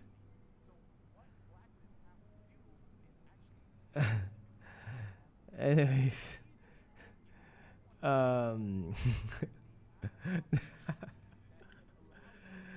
30 more seconds before the game starts. Let's go. We're gonna go to the draft pick before we get cancelled. Let's listen to the Shoutcaster's thoughts. Or just make sure that they draft something that can allow them to actually protect the turrets, because this is the name of the game. Protect your house, protect your turrets. They tried that a bit, right? I mean, they went for the Beatrix, pretty good high ground with the Bennett. They went for the Valentina to try to steal the IMU because, again, the Eve was banned out. But what I personally want to talk about is the damage allocation, right? The targeting, because if you saw the hero recap earlier, in terms of damage, Blacklist were doing more. Yo, Legendary Bot, thank you for the donation, man. This is good luck for Blacklist, he said. Thank you for the $3 donation, bro. And support. Blacklist's backline is always the target of Benny, of Sanji, and as well as Sanford on the glue, who did more damage than Benny. So that just makes it super impressive how Benny was able to get the MVP, get the most kills in the game, but dealing the third most damage. I mean, you got to put into consideration, just like you said, damage allocation, because if you do a lot of damage, but you do a lot of damage to a person that has very low HP, you're not going to look like you're doing a lot of damage compared to someone who's just attacking someone that just doesn't die. They just keep on regening. And that's exactly the job that Sanford has most games, right? Cut into the back line, make that backline scramble, and then have Benny Cutie or Sanji ruin whatever is left of that. And with that being said, it's just moments away for us going into game number 3, and we'll see exactly how far Echo wants to take this momentum and how they're going to use that. And we'll see exactly how Oh My Venus shot calling and leadership is going to come into a moment like this for their team, wherein their backs are against the wall. It's not quite match point just yet, but this is dire straits. Agents all around the world, I know for sure, even here in Tennis and Dorsinayan, are feeling the pressure. Definitely, right? As the defense. Yo, Banks, thank you for the $5 donation. Who are you rooting for? Critical hit. Thank you for the donation and support, man. Tanli, what's up? Guys, ooh, here we go. Drafting phase. Who will win the draft pick? DS Vibes, Jordan Love Roxora. Hello. Stage, seconds away from the draft. We're going into game number 3. Coaches and analysts have major decisions to make. What are we opening up for trade? It's Echo now on the play, blue side, banning out the Diggy, the Estes, and the Glue, while Blacklist take out the Cho, the 1-1, and the Eve. I just want to say one thing.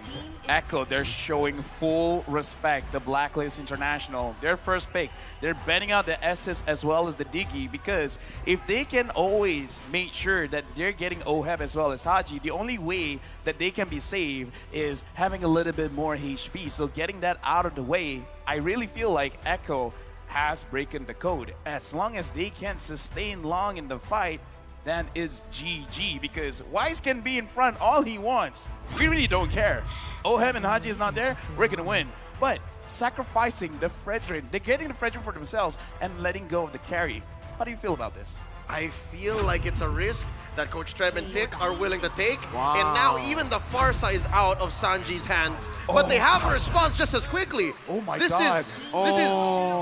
This is Echo showing preparedness, showing momentum, showing courage. And They go showing for- they know what Blacklist is gonna go for. Yeah, just like how Blacklist, Oh My Venus specifically, is ready for that Estes ban, Echo seems to have a play out of their playbook as well. There's so much to play with now if you're Echo, right? It's insane. Fredrin first pick, the carry was responded with. That was a good pick by them. But then, hey, Echo banned the Estes and the Diggy. Usually you'd see the Kaja here.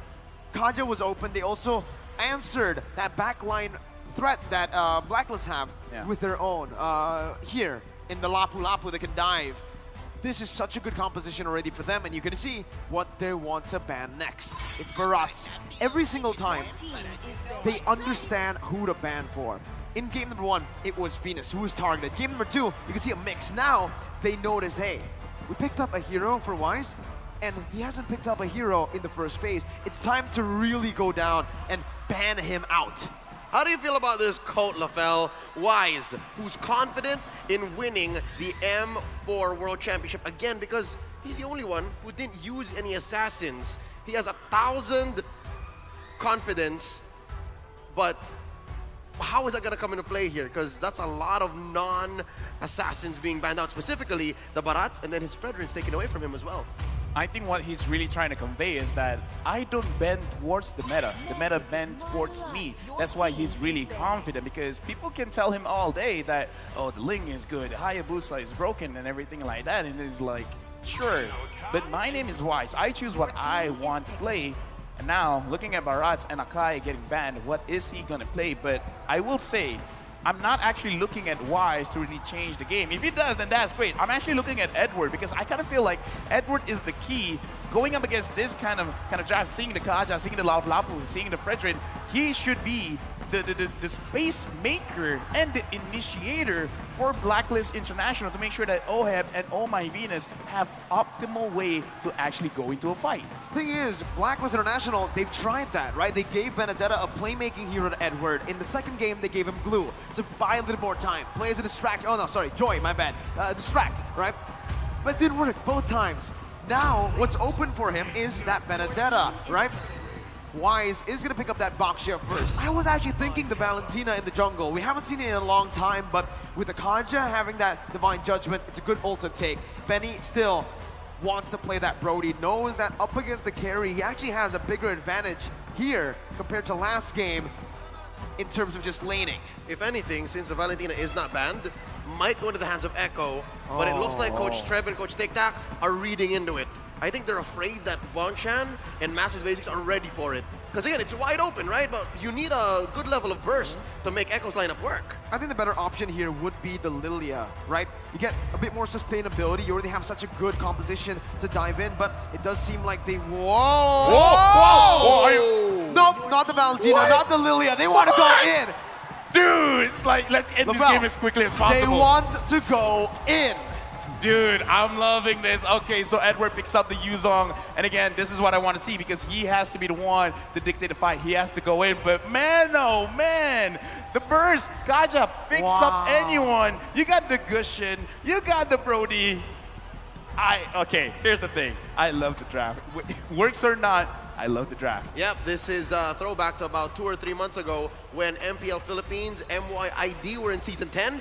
Gushin was a hot pick. Gushin went through a career renaissance, was picked right out of ranked games into the pro scene, and here it looks like Echo are going for match point with it. Will they be able to do that? Blacklist have a solid lineup as well. Signature picks all across. What's this Yuzhong gonna do in the hands of Agent Zero? Is that enough of a instrument, of a tool to draw a line straight into the backline? Because what's the backline even for Echo? It's just Benny.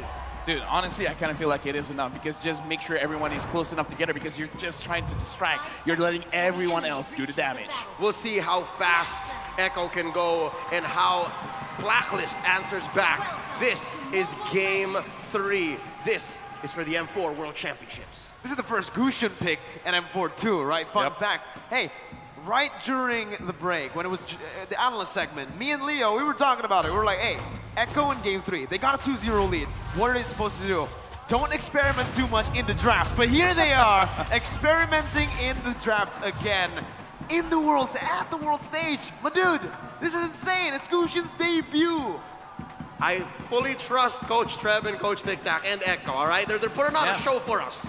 No, I mean, like, it's an experiment in our eyes. Yes. They probably trained this for quite a while because, again, looking at Blacklist, look at what happened game number 1. Look at what happened game number 2. They kind of just forget about Wise. They forget about Oh My Venus, and in a sense, they forget about Edward as well. As long as you get Oheb and Haji, it's all right. You probably don't even mind if Sanji dies if he can get both Haji as well as Oheb. So this is fine. And again, looking at Edward, I'm still looking at him to kind of carry because what he has to do is to start a fight, collect everyone together. That's it. And they're going to be able to do that, but at the midway point, because again, you're also waiting for Oheb. You're waiting for this carry to hit a power spike because it's a tough way playing a carry into a Brody. It's very tough. The laning here, the matchup is not good for carry at all, right? You're going to be zoned away from your mini waves constantly. You need your Lolita or your Roamer, your jungler to help out to break that freeze, and right now you're seeing that, right? Oheb is already getting zoned out of his own lane. The Brody has so much to say, and this is where Echo have been utilizing Benny QC's stellar M4 performance. They're always playing around the gold lane, but now it's a turtle. Oh, and also the XP lane. Look at this. Sanford and Sanji pressuring Haji and Edward. Lower, turtle very low. Wow, Carl, TZ steals it away from Blacklist International like it's nothing. Just walks up like a Chad and uses the retribution. I just gotta say, because we didn't really see, because we're looking at the turtle, I want to talk about the micromanagement of the wave, because Sanji, he sacrificed his own wave, and look at his Yaoi engages. Divine Judgment of the Petrify from Sanji. Down to the Banana Blast, gonna be popped in here, but Yaoi's gonna be able to get away from that one. Not for long as Wise is able to find the kill back. A Roamer traded in for the mid laner. Still, Echo takes the trade. Lafili, we're saying. No, I'm just saying because during that fight, Yaoi didn't even dare to go close to the turtle because he was already at level 3.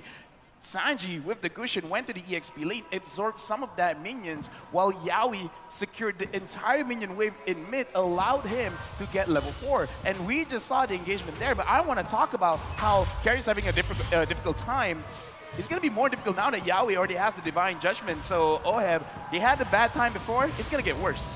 Oh, and that's why I think King Wise and Queen V are going ahead alongside Haji. So again, they're leaving Agent Zero here to make the best of this dead lane against Sanford's Lapu Lapu. We're about 30 seconds and a quarter away from Turtle. Once more, Echo got that handily. There's a lot of burst coming in from the Orcas, giving them a 300, 400 gold lead. And in terms of items, is that enough? Oh, there's a pull! That's the Divine Judgment, and that's all the damage placed on. Benny not going to use the torn apart memory just yet. That was a flicker burned in by Venus, and that's a W that Echo want to take, those small dubs. Yeah, and again, as we said, you're already setting up your own play style. Get the level 4 as quickly as possible. Sure, it was slightly delayed because they went for something in mid, but now you can see they're putting a lot of pressure onto Blacklist International. This is what they've been doing. They're making sure that Blacklist can't stay long in their own lanes. They can't stay long in front of the turrets because they're setting things up. Yawi is still here. Even if he doesn't go in, just the mindset of I could get engaged is very terrifying. Oh, Black Dragon form already. Break it out. It's on to Carl TZ now. And as you can see, Carl TZ is going to be targeted down, but a lot of damage. That's going to be the Razor's Wrath to buy a little bit more time, but he will be slain. Sanji finding Venus. Haji going to be the target right now. Sanji jumps into the Petrify as well. That's a double kill for the Gushin at M4. Sanford knocked out by the Furious Dive. Yaoi going to be able to dodge away right there from the skill shot from Edward, but Edward's going to be targeted down now. Sanji looking for it, gets it, and it's a triple kill. Unofficial, but still a triple kill for the Gushin that's making its debut on the world stage in the Grand Finals. And this propels Echo about 1,000 gold ahead, and it's just back to business. Carl Deasy making quick work of this turtle. Honestly, in that team fight as well, Oh My Venus had a very good shot of using the Numinum Blast, but then gets cancelled by Yaoi, pulling him to the side, saying, no, my team can't handle itself. And Oh My Venus engages off Yaoi, and Yaoi escapes that. Using the flicker, but again, it's all right because Echo, they're in control. Even in the team fight, they're micromanaging everyone's skills, everyone's ults to make sure that they don't get punished, to making sure that the Orcas are always going to be the one getting those kills. And because of that pressure in the bottom lane and the relative absence of Blacklist from those responses in the bottom after the turtle take, they got pushed on bottom. Oh, it's a fight up top. Haji gonna be stunned up, hands up for the airstrike. Sanji gonna be taken low, taken down, shut down by Haji. But Haji falls as well. Sanford! Oh my God! With the Raven Slayer! Jumps in, flickers forward. He knows exactly what he was doing. He finds 2 on the board. Not even the observers can believe it. It's going ham up top for the House of Highlights. And Sanford just as quickly rotates down bottom. Wise, they're not done with him, they're still going! The torn apart memory slays Wise as they pick up the tier 1 in the gold lane. 3,000 gold lead. Conversion through the roof for Echo here. They're taking trades, they're taking bodies, taking turrets. Now 30 seconds away from the turret. Where does Blacklist find an angle for a comeback? Okay, now we're looking, Oh My Venus is gonna get punished. Now you see him, now you don't. 2 members disappearing from out of nowhere. Oh, have dealing damage on the Sanford, who's still gonna be able to get away for a bit. Shutdown picked up, and Blacklist International strike back. So what I saw just now, and I kind of think of the same thing, Blacklist, they got to stay inside the jungle of Echo because they need to apply pressure and they need vision. Now they don't have both because, again, we talked about it before the game even starts, how Echo is playing. They're pushing one lane, try to get 2 turrets, and then, before that, O'Hare gets caught. Here, Carl TZ gonna be able to find that. O'Hare falling in the gold lane. Carl TZ backing off. Edward still wants to commit with a Petrify and the Furious Dive. Now Sanford on the back line, getting the stun down, but not gonna be able to find it just yet. Haji with wings by wings and the flicker out. Benny gonna be caught here, stunned up and taken down. Sanford jumping in again. Wise still soaking all the damage in. That's gonna be Sanji though, who comes in out of nowhere. Coming in again onto Venus. Not going to be able to find it just yet. Wise still able to get out for a bit with the shield unity, and he gets to safety. It's a 2-for-1 in favor of Blacklist. All right, so there's a clapback. Blacklist, given that Echo had to split up their priorities, Turtle says Carl TZ, no, fight, they say, and they're still going! Sanford again! Jumps in, finds Haji. Oheb trying to melt him down, but it's not going to be enough as he is actually able to dish it the damage out. Oheb now gonna be targeted down so low. He flickered out of there, but he's still gonna be caught. Yaoi finds the divine judgment. No commitment just yet. Echo decide to pull back. All right, touche. We pull a treaties for now. Yep. 8 minutes in, 3K ahead Echo. What's the item game looking like? The item game is just showing Sanford. He only has the Bloodless Axe as a damage item and the Dominance Eyes just for armor. But again, looking at that, Sanford really should have died, but because Dominance Eyes now lowers the attack speed of your opponent, so Oheb doesn't have maximum attack speed at that point, and he just out-heals Oheb. Oh man, you can see the carry is just so behind. Corrosion Staff, Golden Staff, he needs that with an nature, but he also needs an Athena at this point, right? There's so much damage output that Echo can deal, and Blacklist are just not ready for that kind of dive. Yep, it looks like Echo evolved their strategy from game 2, when it's not the amount of damage you have, it's where you put it, given the skill shots that Echo have to get in to be able to get these kills. Now 13-6. It just shows that they are playing off of momentum. Oh, look at this. Oheb. Gonna be stunned up, gonna be taken down by the Torn Apart Memory. Flicker out by Benny QT as Wise is looking to re-engage with Edward as well. That's a stun coming in. Benny still able to escape, and he fakes the entire team. The Petrifying, the Furious Dive connecting on a Benny QT. And Xiaoyi jumps in. Benny's still alive! Goes easy, tops them up. It's a double kill for Sandy. Echo Philippines, the house of highlights. And it's just Oh My Venus left. It's as free a lord as it gets for Echo. Barreling on forward, 5K ahead. LaFell, how does Blacklist come back? Blacklist did everything right. That was not a mistake. Like, they managed to get Betty Cutie. Betty Cutie dashes away. He still got caught. And Blacklist, they still lost. Yaoi was able to pull Edward away. Like, again, it's not that Blacklist. They did the engage round. They did everything right. And it still wasn't enough. That's very discouraging. This breaks the whole concept of the metagame that is box-centric, and it's all about geometry, because Echo aren't playing with any clear lines here. They're playing from a point-to-point basis, right? Yaoi point and click, Sanji point and click, Benny point and click. Carl TZ is the only one really setting up where Echo can fight, and they always find the right places. I honestly don't understand how Sanji keeps getting the hits as well, but right now Blacklist fights back. Oh, they find a kill onto the jungler. Carl TZ gonna fall. Yaoi looking for a re-engage as the Lord marches down in the bottom lane. Sanji picking up the tier 2 in the mid lane. Blacklist International micromanaging the waves properly, getting it down. Still, 7,000 gold lead for Echo. Wise opening up the map. Gets the shield unity down, but will be caught in Divine Judgment. Venus coming in, helping his jungler. Now as Benny QT is going to be able to get petrified down. That's going to be Sanji who finds the unstoppable in the back lines with Sanford as well. The San duo on the back line. Wise going to be targeted down. Sanji not able to connect just yet. You held your breath there. Edward now running away. Yaoi still dishing the damage out. Sanford comes in again, and Benny with the follow-up to finish him off.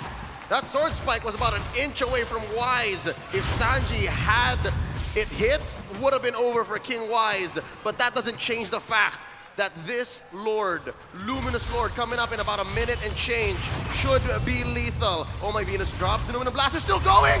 That's gonna be a Feather Airstrike onto Yaoi, still gonna be able to get out. Athena's shield popped in with Immortality as well. His Torn Apart Memory will be thrown out. Sanford falling to the hands of Oheb as he is able to find that kill, but it's just a 1-for-1. Echo decides to back off. Base turret still up, except that top side. So in the defense, Blacklist had their priorities split up. Take down members of Echo, clear the waves. Something's gotta give. That's that inhibitor up top. That's permanent damage. Yeah, right now, Echo, they've already set up their checkmate because the Lord is going to come out. That is going to be something that Blacklist have to contest.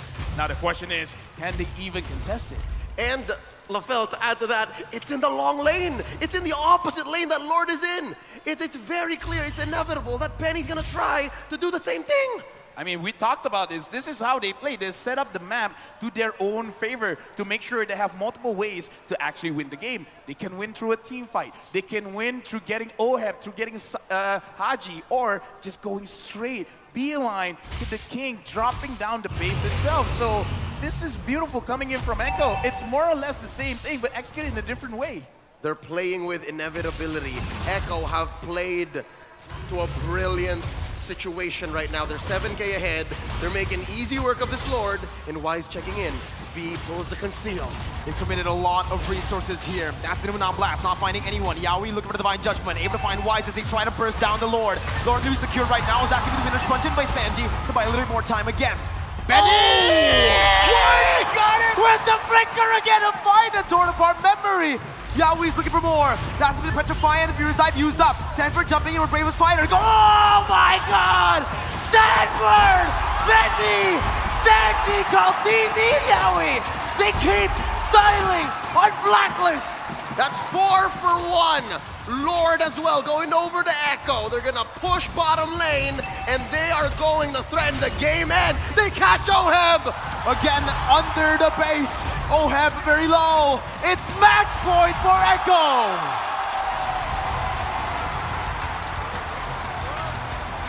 The world champions have never been pushed to the limit, not like this. Echo Express are pummeling on through. They are at match point. Here's the thing, man. What are we watching? We're watching history. Defending champions. Will they be able to defend? Because again, it's not like reverse sweep doesn't happen. It does happen. Even though Echo, it looks like they're very oppressive, it's not game over because again, we've seen. Man, there we go, guys. Now, every single member of the Echo is on point right now, man. The first game, it was Benny popping off. Yawi doing good. This time, it's Sanji who is... It's like every single member of the Echo is just... 3-0, man. Is it gonna be a 4-0? Is it gonna be a sweep? Man, every single member of Echo is just really shining right now.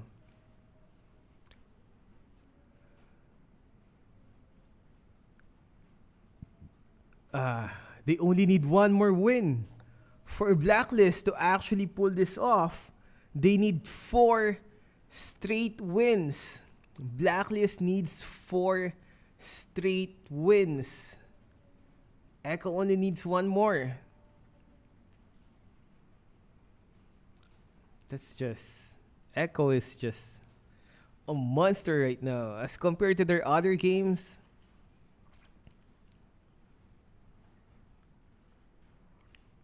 Anyways, let's go.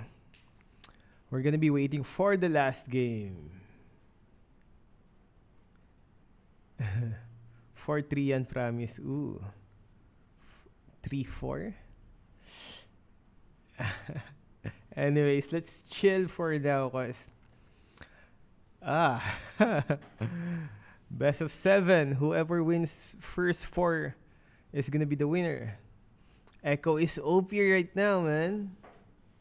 Cause like I said, these guys have already met in the last upper bracket match, and it was Blacklist who took it, who won, although it was close. But this time, Echo is just diving in on the game with a different strategy. Did they not? Why did they not show this on the upper bracket? Was it because they were saving it for this last one, knowing that with confidence, they will still get to the finals and beat the RRQ? God dang.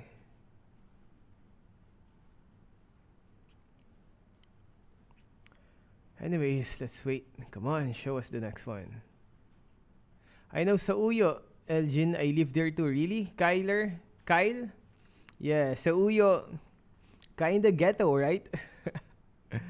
Where we live. Elgin comments, is it looking good for Blacklist? Definitely not. Like I said, Blacklist needs to win 4 times in a straight row, while Echo only needs to win one more, like one mistake, and it's gonna be...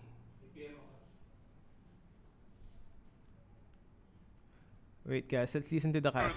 Sanji Gaming, and also Sanford Gaming, but Sanji Gaming, right? That was San Gaming. I mean, like, what else can you describe it? Oh man, it's very difficult to really not talk about both Sanji and Sanford. The fact that they are the youngest players, at least in this grand final, and they're really looking like they're the boss. Sanford was amazing, and the casters were really talking so much about it. We were talking about it during when we were watching the game. Sanford was on point, on the mark, and even Sanji with his Gusion play, he outstyled Blacklist International in game number 3. The young fingers. That's all I can say. Way too good. Way too good. Really way too good overall. I mean, I have to give it to Sanford here. Whew.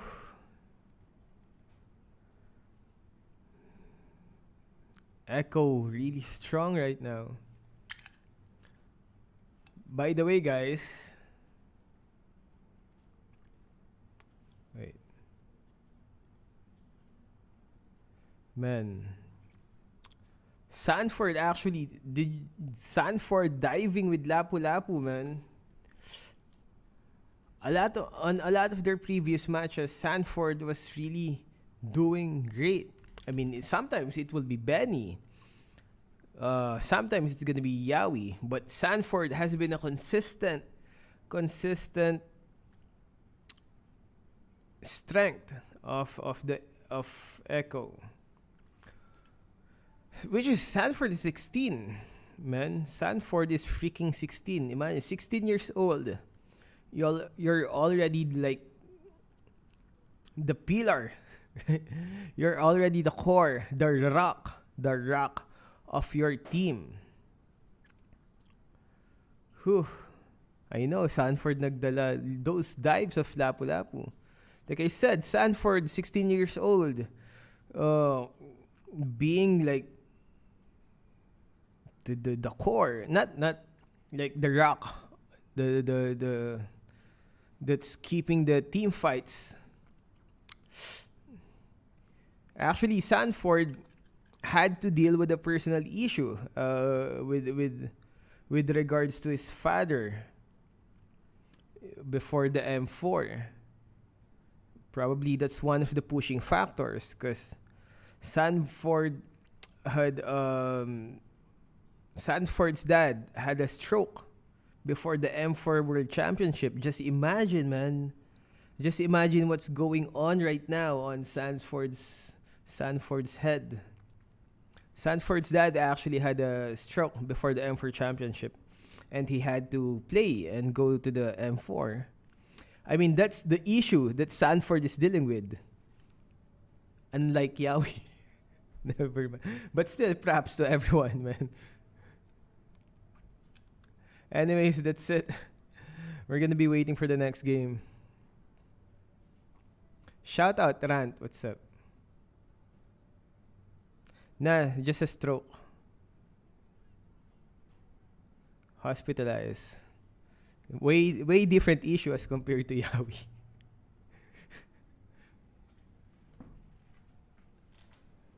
"16 and you're already..." We're 36, guys. Anyways, let's chill for now. Let's just shout out your comments, because there's so many stuff that about this game, man. Let's just wait for the end. Let's just wait for the outcome. What were you guys doing when you were 16? CK Godot, what's up? Shout out Heroic, Crazy Big. I was. I don't know, man. Is Venus a girl? Nah. Shout out Prasanna Rizal. Nanonood ng ball by Marvin. Yeah, most of us. Most of you guys are doing that. Shout out to Kian, what's up? Jero Abloga, what's up? Sumali. Hi, Elgin. David, what's up? Janzer Taroy. Courting the girls. Yeah, courting the girls. Grambo, what's up? Sanford. Nah, this is not. By the way, for those of you guys, this is not Sanderford, okay? This is the Sanford. Shout out France. Carmila Inarin, what's up? Yo, Razel de la Cruz. The heck? Shout out Ernest. Mike. Ugok. Kamukha ni Glendon ng Brusco Brothers Idol Elgin. Yes, they did say that. The last fart bender. Happy birthday to the last fart bender. God dang, good thing you're the last one, fart bender. Good thing you're the last one. Shout out to General Bupen. Shout out to Phaeton. This fetus can play, what the heck? From Eggy. Boss Elgin, saan pala nag-originate ang Elgin na name mo? From a guy. It's my real name. It's my real. Elgin is my real name. Shout out Crazy BG. Score, it's 3-0. Echo 3-0. One more win for Echo and that's gonna be it. That's gonna be it for the M4. If Echo wins this last game, if Echo wins the next game, that's gonna be it. The end. M4 the end. Go home, guys. Is it gonna end with a insane 4-0 sweep? Shinman and Elgin collab yan. What? Wait, what? Your real name is Elgin? Yes, my real name is Elgin. It's I don't know, man. It's my name. It's what's in my driver's license. Do you know Gosto General? Yeah. Which hero are you voting for M5 Elgin? I'm really not sure. Kagura. I would love to see Kagura. Shout out to Kenji from Carmila Inarin. Who's Kenji, Carmila? Is that your BF, Carmila? Do you love your BF? How about you guys? Jose Gaming, shout out. What's up? Elgin, Sanford is 16. Yeah, Sanford is 16. Shout out to Hackdog na Cold Hackdog. Blood King BG, what's up? We're just waiting and doing shout outs while we wait for the next game, which is 2 minutes more. Kenji Sus, shout out po Kuya Elgin, the IC Gamer. Shout out to Kyohei Shin. Halo, pero di ko lang. Hala, huli, pero di kulong. Villoria Alex Raven C. Ooh, 2 more minutes before the next game. Is it gonna be the last game for Blacklist on this M4 event? Elgin Singh from India. Shout out to my classmate, Jo Marie de Monteverde. De Monteverde. That's a demon name. Demon. I'm sorry if that's your last name. De Monteverde, what's up? Shout out to Kevin James Tangonan. Shout out Elgin, always watching. Thank you, Ichigo Kurosaki. Kala ko same person kayo ni Fuego, Popsy, na. We've been doing the ML for 5 years now. Shout out me. 1 more minute before the next game. Sangare, Elgin. Sanghari? How do you pronounce that? I am not sure. Hi, Elgin from Alexa 2.0.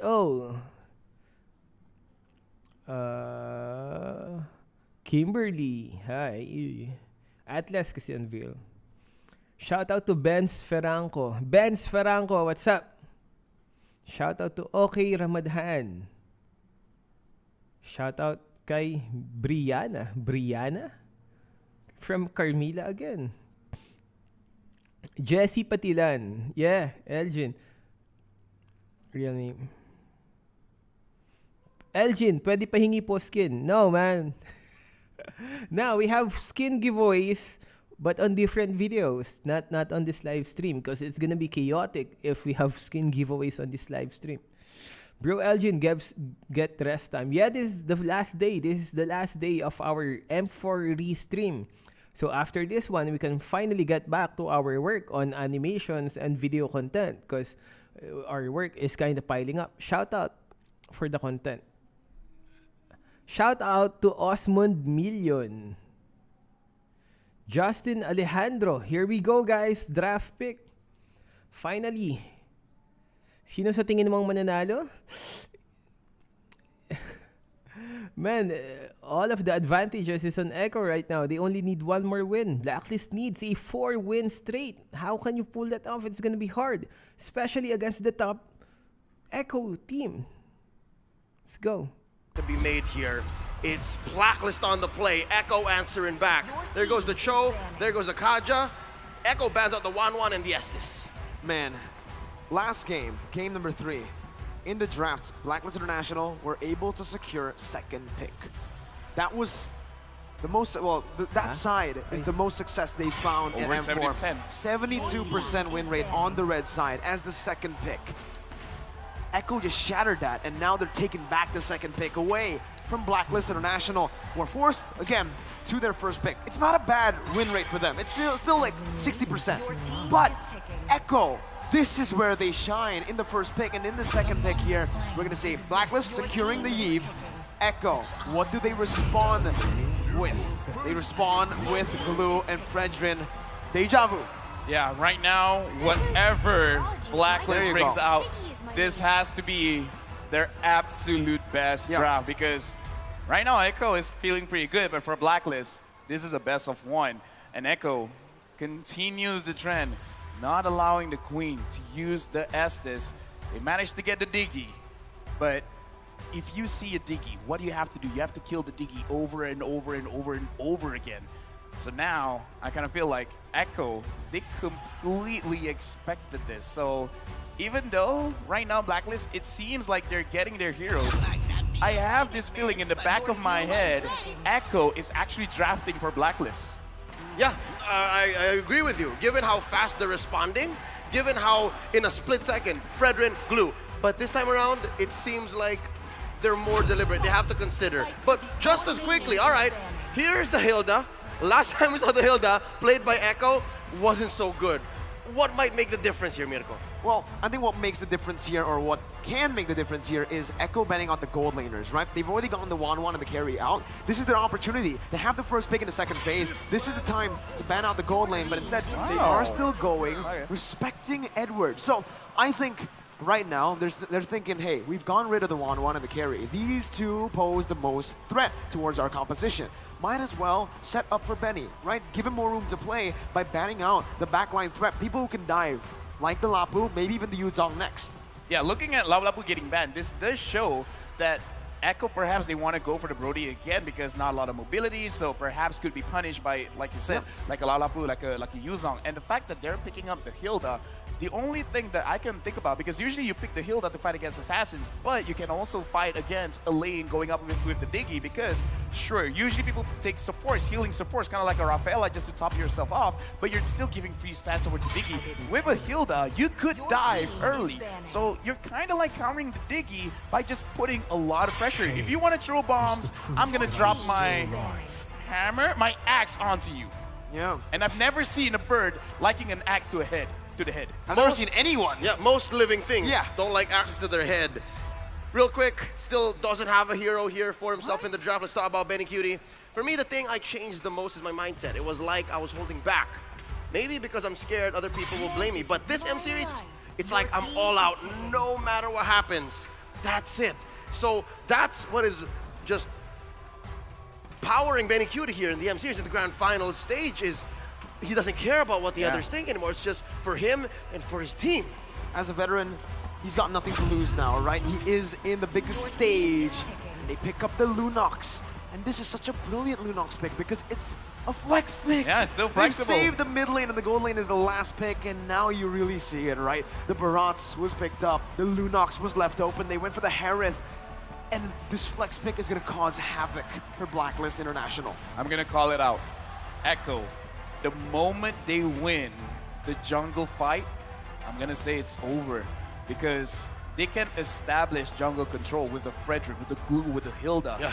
And then the damage is there. They already have the Lunox. With this kind of draft, you can spiral out of control. You can build a hurricane, and it's a hurricane that's very difficult to stop. Yeah, this is very similar to what they did already in this series alone. So the answer from Blacklist International seems to be the Beatrix and the Benedetta. Some classic picks from Blacklist International here. The choice is And I was wondering, how are they going to solve the range difficulty and difference between the Eve and whatever mid laner is going to be here for Echo? And here's how they do it, with Sanji's Savior. It's not enough that you have very tanky front lines. Now you got a Mystic Field to think about. Exactly. Blacklist, they want to clump up together. They're gonna get punished if they do. And like I said, this just further solidifies.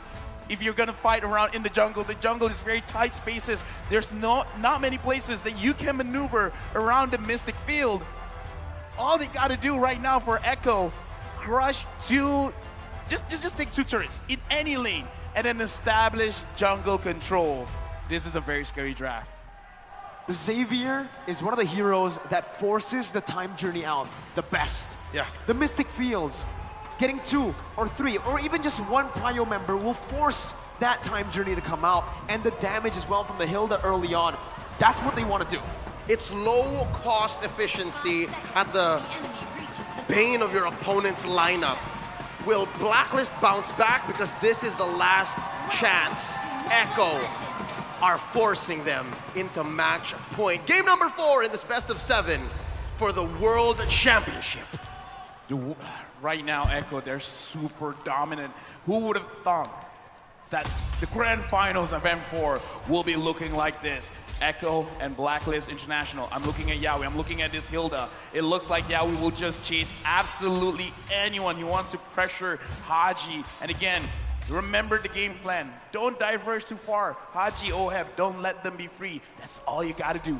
And guess what? Winning lane for Sanford too. Edward gonna have a tough time in the mid lane. Haji should be able to win this out in a 1v1, but it's never the case with the Hilda roaming across the map. The Mystic Field is doing work already. Yep, and it's not like there's much of a punish from Blacklist, not quite yet. So we're waiting for them to hit that power spike, put items on Oheb, maybe have Edward win 1v1 or at least a pickoff before the last turtle spawns. And it's that weird timing that Blacklist have to play around as Echo makes their presence known up top before making for turtle 30 seconds from now. Looking at the situation again, Yawi not diverging, just go to the mid, go to the goal lane, just try to create space. Right now, Yawi is getting caught. Can Blacklist even execute a kill? I don't think so. No one can catch them and they don't have the damage. No kill pressure, not enough, right, early on. Oheb is kind of a safe lane on the Beatrix. Venus can have some sort of pick potential with a reverse time, but then the case is you're trying to catch Hilda with sprint. I don't think you're going to be able to do that early on. That is a practice in futility, if I've ever seen one. Now Yawi pushing away Oheb. And the thing is, this was a 3v2 situation about a minute ago. And what this allows is for Echo to have a priority with the turtle. They're already pushing for it. Carl Teasy and Sanford. And that range advantage is already doing work right now. Carl Teasy on the Lord. Edward trying to steal it, but with no retribution. Carl Teasy is just going to be able to poke Edward down, securing the first objective of the game with no trades on the board. And look at Sanford already oppressing. Oh no, this is a disaster for Blacklist International's. Wise is going to be able to pop the death of his welcome, but now it's Sanford who's on the split. It's the first blood over to Echo. Haji looking for some compensation, but that's going to be Yawi who tries to help him out. The split's there for Sanford. He gets out. Venus trying to find that kill off. Reverse time, bringing it back, but Sanford's still alive. Has the slam, and the fast pass, and Haji gets picked off. Sanford is still alive, and Yawi is beating Oheb with a dotting line as well. Oheb forced the flicker out. The time journey comes in. 1,000 gold lead in 3 minutes, Yawi. Oh my goodness. Close call. Yeah, right now, again, look at the checkmate being set up. Echo, who are they pressuring? Haji, as well as Oheb, and now, just for addition, Wise as well. They're pushing around mid. They're pushing around the goal lane, and now it looks like they could have a possibility of controlling the jungle. We predicted it, and now Echo, they're slowly but surely making it happen. LaFell, up top. Benny Cutie has chipped away at almost a whole shield. 3 minutes in. 3 minutes in, and they're about 2K ahead. What do you have to say, LaFell? You know, that's a mage. You're thinking of probably like, hey, that's what Bruno does to a turret. That's what Brody does to a turret. Hey, Lunox is here too. It's a good snipe by Oheb, getting a trade back. Wise now looking for it, but that's the Lunox right there. The brilliance is always ready to get you out of these tough situations. Oh, look at Carl Teasy, the angle. Spots out V, forces out a time's journey. Oh! That's it. That's a time journey baited out. Wise with death to his welcome. Onto Carl Teasy, but the damage will not be enough just yet. Carl Teasy can low, has the Appraiser's Wrath, gets back to full HP, the dotting line, almost sniping Venus. But guess who's here? Sanford's looking for the dive. Now, not going to be able to find it just yet. Pops the split. Edward trying to poke him down as Echo will disengage. 4 minutes in, Echo's already cornered Black, forced them with an early Ube just to protect Oheb. Yeah, and again, look at what they're doing. They're sacrificing the EXP lane, going all the way to the goal lane, trying to win that lane. And now, because they're forced to be in the long lane. Oheb. Oh my goodness, Oheb's gonna be killed! Solo, no, has help from Benny a bit. Venus finds a trade, but it's a gold laner for a roamer. Dude, right now, Echo, Donnie they're Lyle. really setting it up. There's no way for Blacklist to hide. Echo is not just forcing Blacklist to back away. They're forcing them to be in a position of getting attacked from all sides of the map. 5 minutes in, they're 1,000 gold ahead of the LaFell threshold. Is this the point wherein you say it's going to be difficult to come back? Because the early game clearly went over to Echo. They got one turret. What they got to do, grab another one, and Very Cutie even secures the gold crab. But after this, you got to control the jungle. After you do that, it's going to be crazy, because even looking at Haji right now, already completing the Clock of Destiny, he could have completed Enchanted Talisman first, but he's like, you know what? I'm just going to go for damage. The uncharacteristic miss too from Oheb signals something that's even worse than just losing. Getting tilted in the game, in the final game, that can be the final game, right? How is their mental looking? I'm hoping that that's not the case. Again, world champions are not built without pressure, without turmoil, without struggle, and this is a struggle of all struggles. How do you come back from a 6-minute game, 3K behind? Haji trying to space out so that Wise can come back. Oh, that is welcome. But the Mystic Field now, Sanji with the Dawning Light as well. Now popping, that's the mobility. Kaltizi jumps in, and the killing spree picked up by Sanji. Now in the top lane, Edward finding a trade onto the objective now as he goes in onto the mini waves. Benny is still there. Edward now going to be able to dash away. Benny flickering forward, eye for an eye by Edward, getting out to safety as he finds a trade finally for Blacklist. Agent Zero gets away with his life. Close call from Sanji. Yeah, right now Sanji, 3-0 and 0. It's just gonna get stronger, and now Oheb getting pressured. Again, Sanford flickering forward. Oheb forced to flicker out with the time journey as well. Oh! Sanford still going through with Yo as well. Under the tier 2, under the base turret. They find the kill onto Venus. Yaoi gets traded back. Sanford as well. No, there's one flank. There you go. You can't get out of that one. There's no way. So Blacklist found a little bit of redemption on the map. 2 kills. They're going to protect their mid lane here, but they concede the last turtle over to Echo, still maintaining a 3K gold lead. Right now, Blacklist, they're finding ways, they're finding opportunities. Right now, my Venus gets attacked, and he almost got chunked down. Oh! Anyway! There you go. That's the Dawning Light connecting. Edward going to be taken low as Yaoi jumps in again. Onto Edward right now. As he's looking for the damage, he finds it with the power of wildness. Oheb with the Nibiru's passion to clear out the waves. It feels like Blacklist are trying their best to find a trade, but it's always going to Echo's favor. Allow me to hypothesize. LaFell, what's going to happen if Blacklist fights Echo here, mano a mano every single time? If they try to trade, what happens? Will that eventually lead to a comeback, or will that be punished by Echo? Because again, 3K, that's about a main item for a core. Not yet, because Edward is the one dealing the most amount of damage. Oheb, not just yet, because Carl TZ will always be in front. You can't shred that, because right now he only has the Blade of Despair. It's not enough. They can fight if they want, but the damage, they have to understand, is on Edward, not on Oheb. Just look at it again, right? I mean, when Sanford can do that, dive into the base turret, sure, he was taken down, but the fact that he still was able to find a trade, it shows how dominant this game has been for Echo. If Blacklist want to come back, they're going to have to wait for those power spikes to hit. And even then, in the late stage, remember, Echo has a Lunox. They have a Xavier. And it's a delicate dance that Echo have to go with here. Much like a Lord dance that goes for a minute and a half, Echo have to temper between aggression and discipline. They force out a flicker against Sanford down bottom. They push a main artery in mid. Blacklist here employing an Ube. They're letting Agent Zero force out something from Echo. For me, it's not doom and gloom for Blacklist, because now they're moving around the map. They're making sure they're not getting caught. They're making sure that they don't do mistakes, because they will eventually have enough damage. We've seen time and time again, this Beatrix will shred everyone down. Right now, Edward, he's trying to slow down the Lord, but I feel like they should let this go. It's just a Luminous. It's not that big of a deal. But if they let this go, what can they fight for, right? They're going for trades right now. You can already see it, but Sanji's going to be able to clear out the mid lane. They traded for a tier 1 down below. For the first Lord of the game, though, I think Echo are more than happy. As a byproduct, the waves are going to be much stronger, right? Empowered minions. Lord's going to march on through top. Lord is set to spawn in the upper half of the map. And this does open up something for Agent Zero and OHEB to push down bottom, but Echo still 4K ahead. And now they're also going to push up top. Oh no, I see what's happening here. They're setting up again for the potential split. Oh, man. Again, there's so many things to worry about if you're Blacklist International, right? Not only just the 5 members, but how they're playing. You're not just going for team fights, not just for picks, not just for sieges, but also for backdoors, for split pushes. OHEB with one dawning light gets chunked to half HP.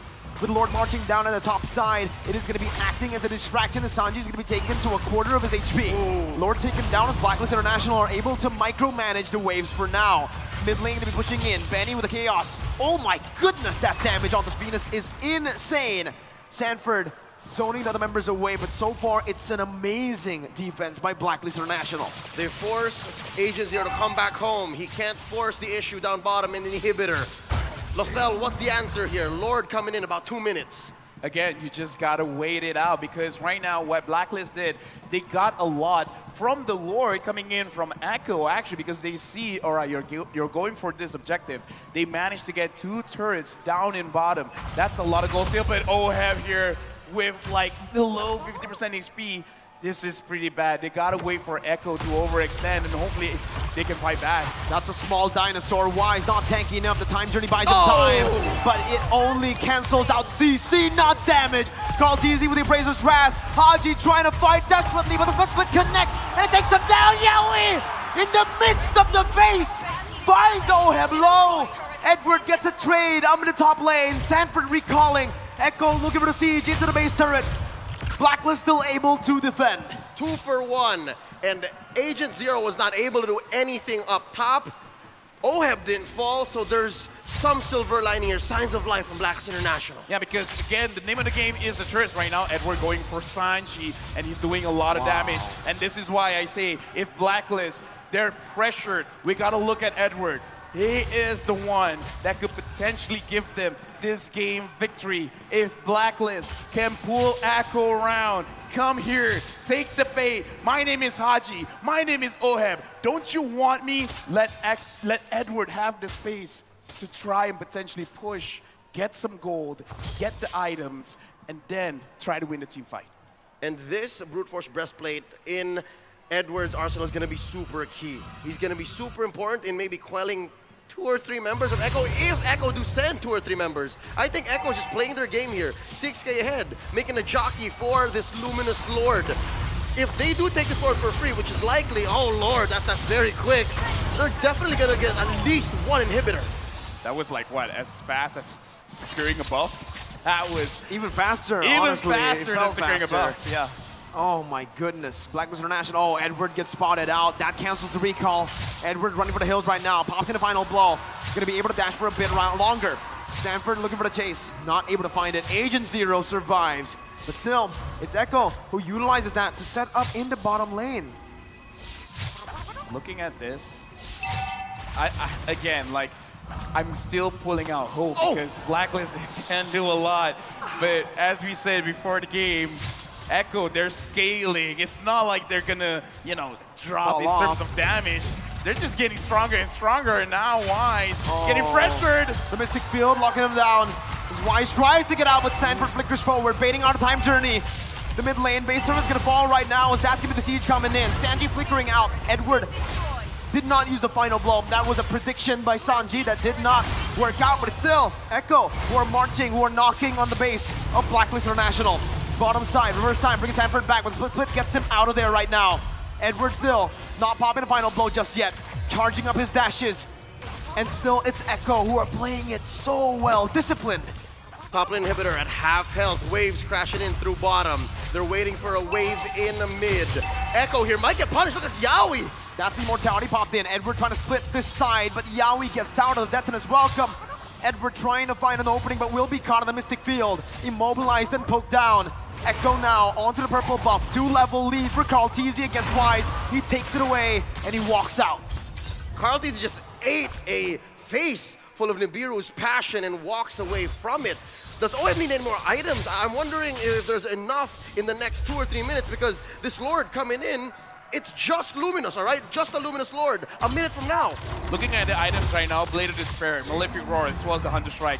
In my personal opinion, this is enough. But now, how do you dish out the damage? Because you have enough damage necessary to take down Echo. Because looking at the lineup, the only one that you're going to have problems with is Sanford as well as Carl Easy, because they do have the blade armor, and the blade armor does hurt going up against a Beatrix. So Beatrix is going to have a little bit of problem there, but the main problem is staying inside the fight. I kind of feel like at this point, maybe OHEB has to wait for every single item, including the Haas Claw, to stay alive, because the problem is not about dishing out a damage, it's about staying alive. And how do you stay alive against a lineup that finds angles and forces you to respond like this, even without committing? And that's what 8K gold buys you ahead of your opponent. Now, 15 minutes in, about 5 seconds away from this Lord. It's interesting to see that Blacklist, it seems like they're jockeying for position. Should they contest this? This one, I kind of feel like they got to go for a 4-1, but now Wise eating someone. Again, OHEB's gonna be chunked low from across the map. Ooh. The snipe not connecting. Yaoi dodging away with the sprint. That's Edward jumping to the back line, but it's not enough damage to take Sanji down. He doesn't even pop the flicker. The Petrify was used already. A lot of resources spent. Sanford now jumping in. Dawning Light taking Venus to have a half HP. Wise looking for the opening. Edward gonna be caught in the Mystic Field once again as he jumps out with the eye for an eye. Venus taken low by Benny and Sanford, who's now on Wise. Bringing him back, immobilizing him. Sanford jumps in again! He finds it! Venus forced to run away. Haji standing his ground, but Carl Teasy jumps in. The flicker out to safety as Wise is being caught by the Mystic Field. Echo looking to march down. Benny with damage. Appraisal tries connecting as well. Yaoi finding the kill onto Wise. Yaoi getting out. Sanford immobilizing him. 5 members strong, 2 members down from Blacklist. Just 3 defenders for Blacks International. They still have Haji, Sanji pushing in. Look at Edward, forcing out a winter truncheon. The Mortality bot as well. Edward gonna be stunned up, immobilized, everything. He's not moving. Edward will fall. He buys the Mortality in time, but he's gonna fall again to the damage coming through. The time journey saves him, but the Embracer's Wrath takes the Queen down.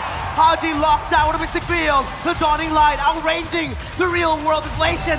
Sanford finds a double. Echo, they haven't just broken the code. They have shattered it. 4-0 for the Orcas. The age of the Orcas is now. Echo are your M4 World Champions. Winning the game, getting the checkmate, setting everything up. Right now, Echo from the Philippines is your official M4 World Champions. These young men have worked their lives, committed, sacrificed so much, and now at the top of their game on the world stage, they dare to be great, and now they can say they are. What a performance once again. Stunning, masterful, class. All the good words that you can use cannot describe how dominantly they were able to take down not just any team, the defending world champions, the Filipino MPL champions. And to date, we still don't have a back-to-back champion. History will still continue having different champions every single year. Echo dominating M4. The new era from the Philippines led by the best in the world, Carl Teasy. Ladies and gentlemen, it has been an honor to be at your... And there we go, guys. Echo taking the win with a 4-0, showing us a different Echo as compared to their last matches, man. You remember what Venus said? That they said that the Blacklist said that the plan was most likely that Echo will ban Estes, but that they were ready even though if they ban Estes. Ooh, look at Sanford's reaction, man. Blacklist said they were ready if Estes gets banned on the game. But from the looks of it, that's not the case. Because like I said, Blacklist and Echo already fought. But Blacklist came out on top on that one. But Echo that time only banned Estes like once or twice. But this time, they made sure that Estes was a consistent band all throughout. And let's listen to Mara and Clara. To present the medal, we have Mr. Lucas Mao, Managing Director of Moonton Esports, and Mr. Bapak Frankie, Secretary General of Esports Federation of Indonesia. We would like to invite our VVIP to come to join us on the stage.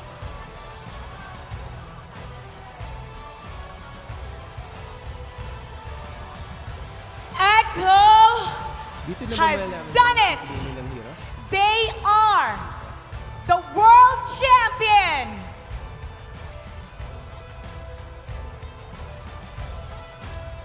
They are the new kings of all the regions, the greatest of them all, the super team from the Philippines. Ano kaya? Look how proud they are and how happy they are right now. They will be receiving lots of gifts, lots of fortune from this M4 World Championship. Echo, Kumar, thank you for the donation, Kumar. Last ice cream support. Thank you for streaming. Yeah. Thank you for the donation, Kumar. Man, look at Sanford's face. The happiness of these guys. What are they feeling right now, man? A lot of them are even teary-eyed because all of the pressure finally off. All of the hard work paying off. cutie!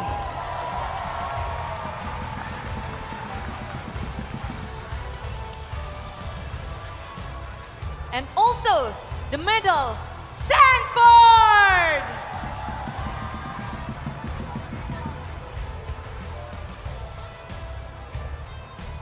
Cartesi!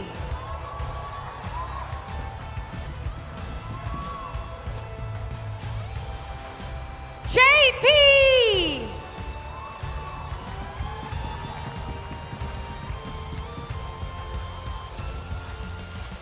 Sanji!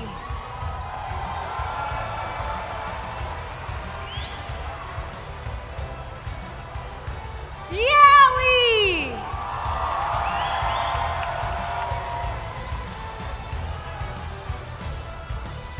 Two-time champion Carl Teasy! Coach Trevor! Two-time champion And Coach Tic Tac!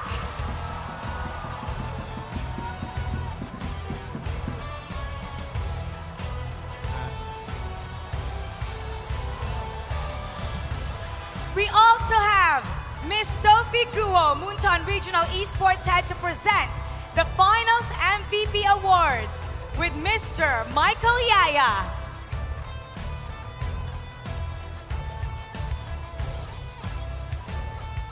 And of course, on this grand final, 10 of the best player, but we have 5 players who play really well with 4-0 scores. And only one stands on top of them.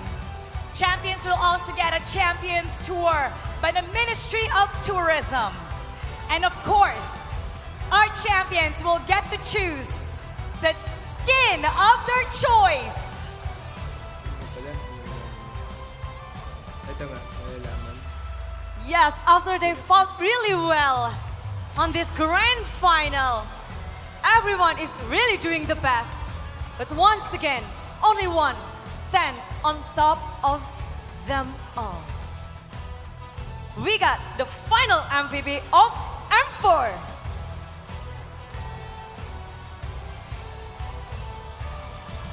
Now, our partners in the media will take a photo with our champion.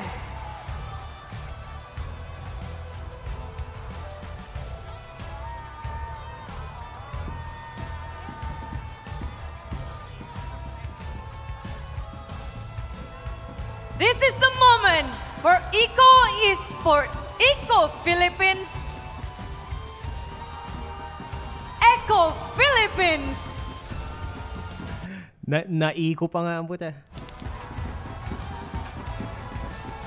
A big hand for our champion. They dare to be great. They have shown the greatness. Echo! The representative from Philippines.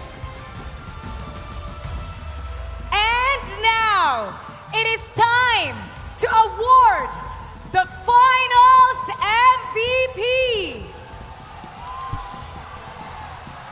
Who gonna get the title of the final MVP? The finals MVP goes to Benny Cutie! Hurricane Benny has come to the world stage and have taken us by storm. He has proven that he is legendary.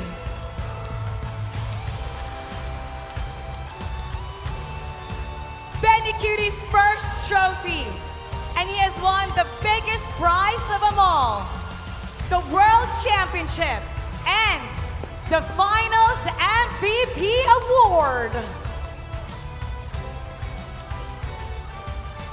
Our friends from the media will now take the photo with our Finals MVP.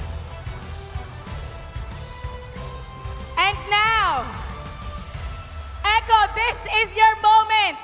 They want it now. They want to touch it. They want to live it up, Mara. At the count of 3, take what is yours. 1, 2, 3. Your M4 World Champions, Echo!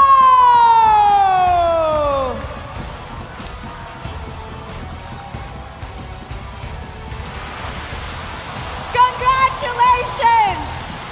Echo Philippines! The strongest of all the regions. The strongest team of all. They're loud, they're proud. Echo Philippines. Everybody, when I say echo loud, you say Echo proud! Echo loud!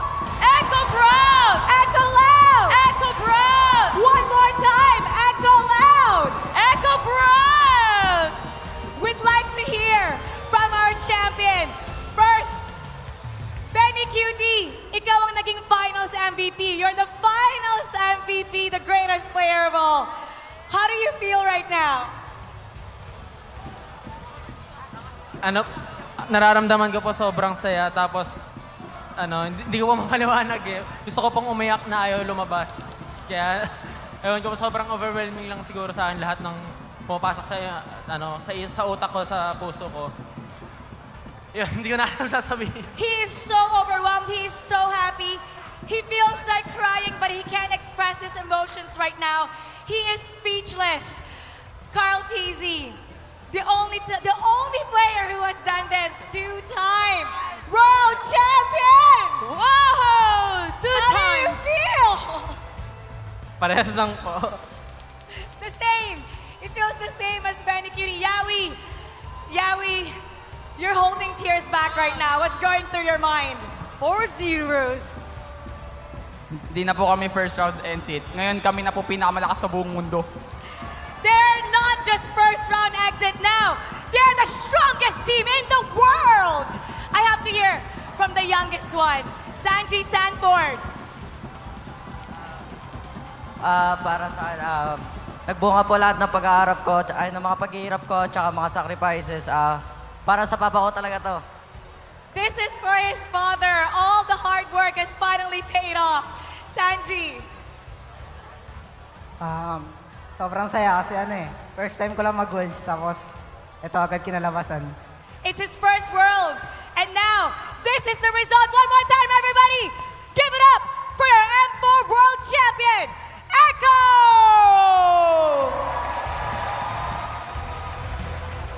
They're really doing a great job here.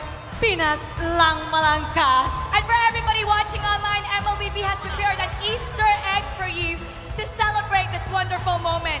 Enter M4 in the chat box and you'll get the Champion seal. Collect the seals and exchange them for the M4 Final Avatar Border.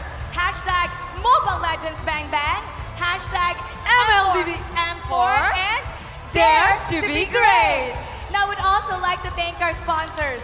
M4. Okay, they're just thanking their sponsors right now. We're just waiting for them to announce which skins which skin they're gonna give. Yo, GH, thank you for that donation, man. Message from GH. Elgin, I really enjoyed this. Hanging out with you was fun, and I'm pleasantly surprised to find you. You're such a chill guy. When can we do this again? Soon. We will probably do a live stream about us, Trio, Ayok, and Dang. Us Trio playing in rank. Anyways, where's the skin? I thought they were gonna announce the skin, man. What? Wait! They did not yet announce. We will not yet know. They were just thanking their sponsors, man. They were just taking their sponsors. They have not yet announced. And looks like they will not announce the skin. Is it the end? I thought they were gonna announce the skin. They kinda said it a bit. Probably they will vote on it first. Probably the... What? What the heck? Anyways, that's it. Looks like they didn't announce the skin. They will probably have to talk about it first. And probably will have no issues this time, just like with Estes. Now, it kind of makes sense that they still didn't announce any skin. Because the champion is still unknown. We'll probably discuss it more. Shout out Nature. Anyways, guys, that's it. Thank you for watching. To all of you guys, seriously, thank you for... they didn't announce it. You can even check the other streams. Thank you for watching and being here with us throughout all the M4. How many days was that? 15 days? 13 days from January 1 to January 15. You guys have been here. Thank you, thank you, thank you. We will probably be back live streaming, but we're still not sure. Probably work on our stuff more. Mara Clara. There's a poll in game for the skin. Oh, that's probably... What? Yeah, thank you guys. I love all of you, man. Bye guys. Thank you for watching. Yeah, it's the end. They didn't announce the skin, which like I said, kind of makes sense. Because that's not what happened during the last one. The last. Bye, 5K viewers, 2K viewers. I love you. Outro for this last one. Whew. Here we go. Last one for outro for you guys. It's been fun, guys. It's been fun. Trust me. I really mean that. It's been fun. So here we go. So what can you say about the M4 event? Is Echo really... Wait, that's not... Share your thoughts. One more. Oh, there you go. No, they still didn't show it. One more. So what can you say about the M4 event? Share your thoughts in the comment section. That's all for this video. Stay safe and thank you for watching. Bye guys. Bye.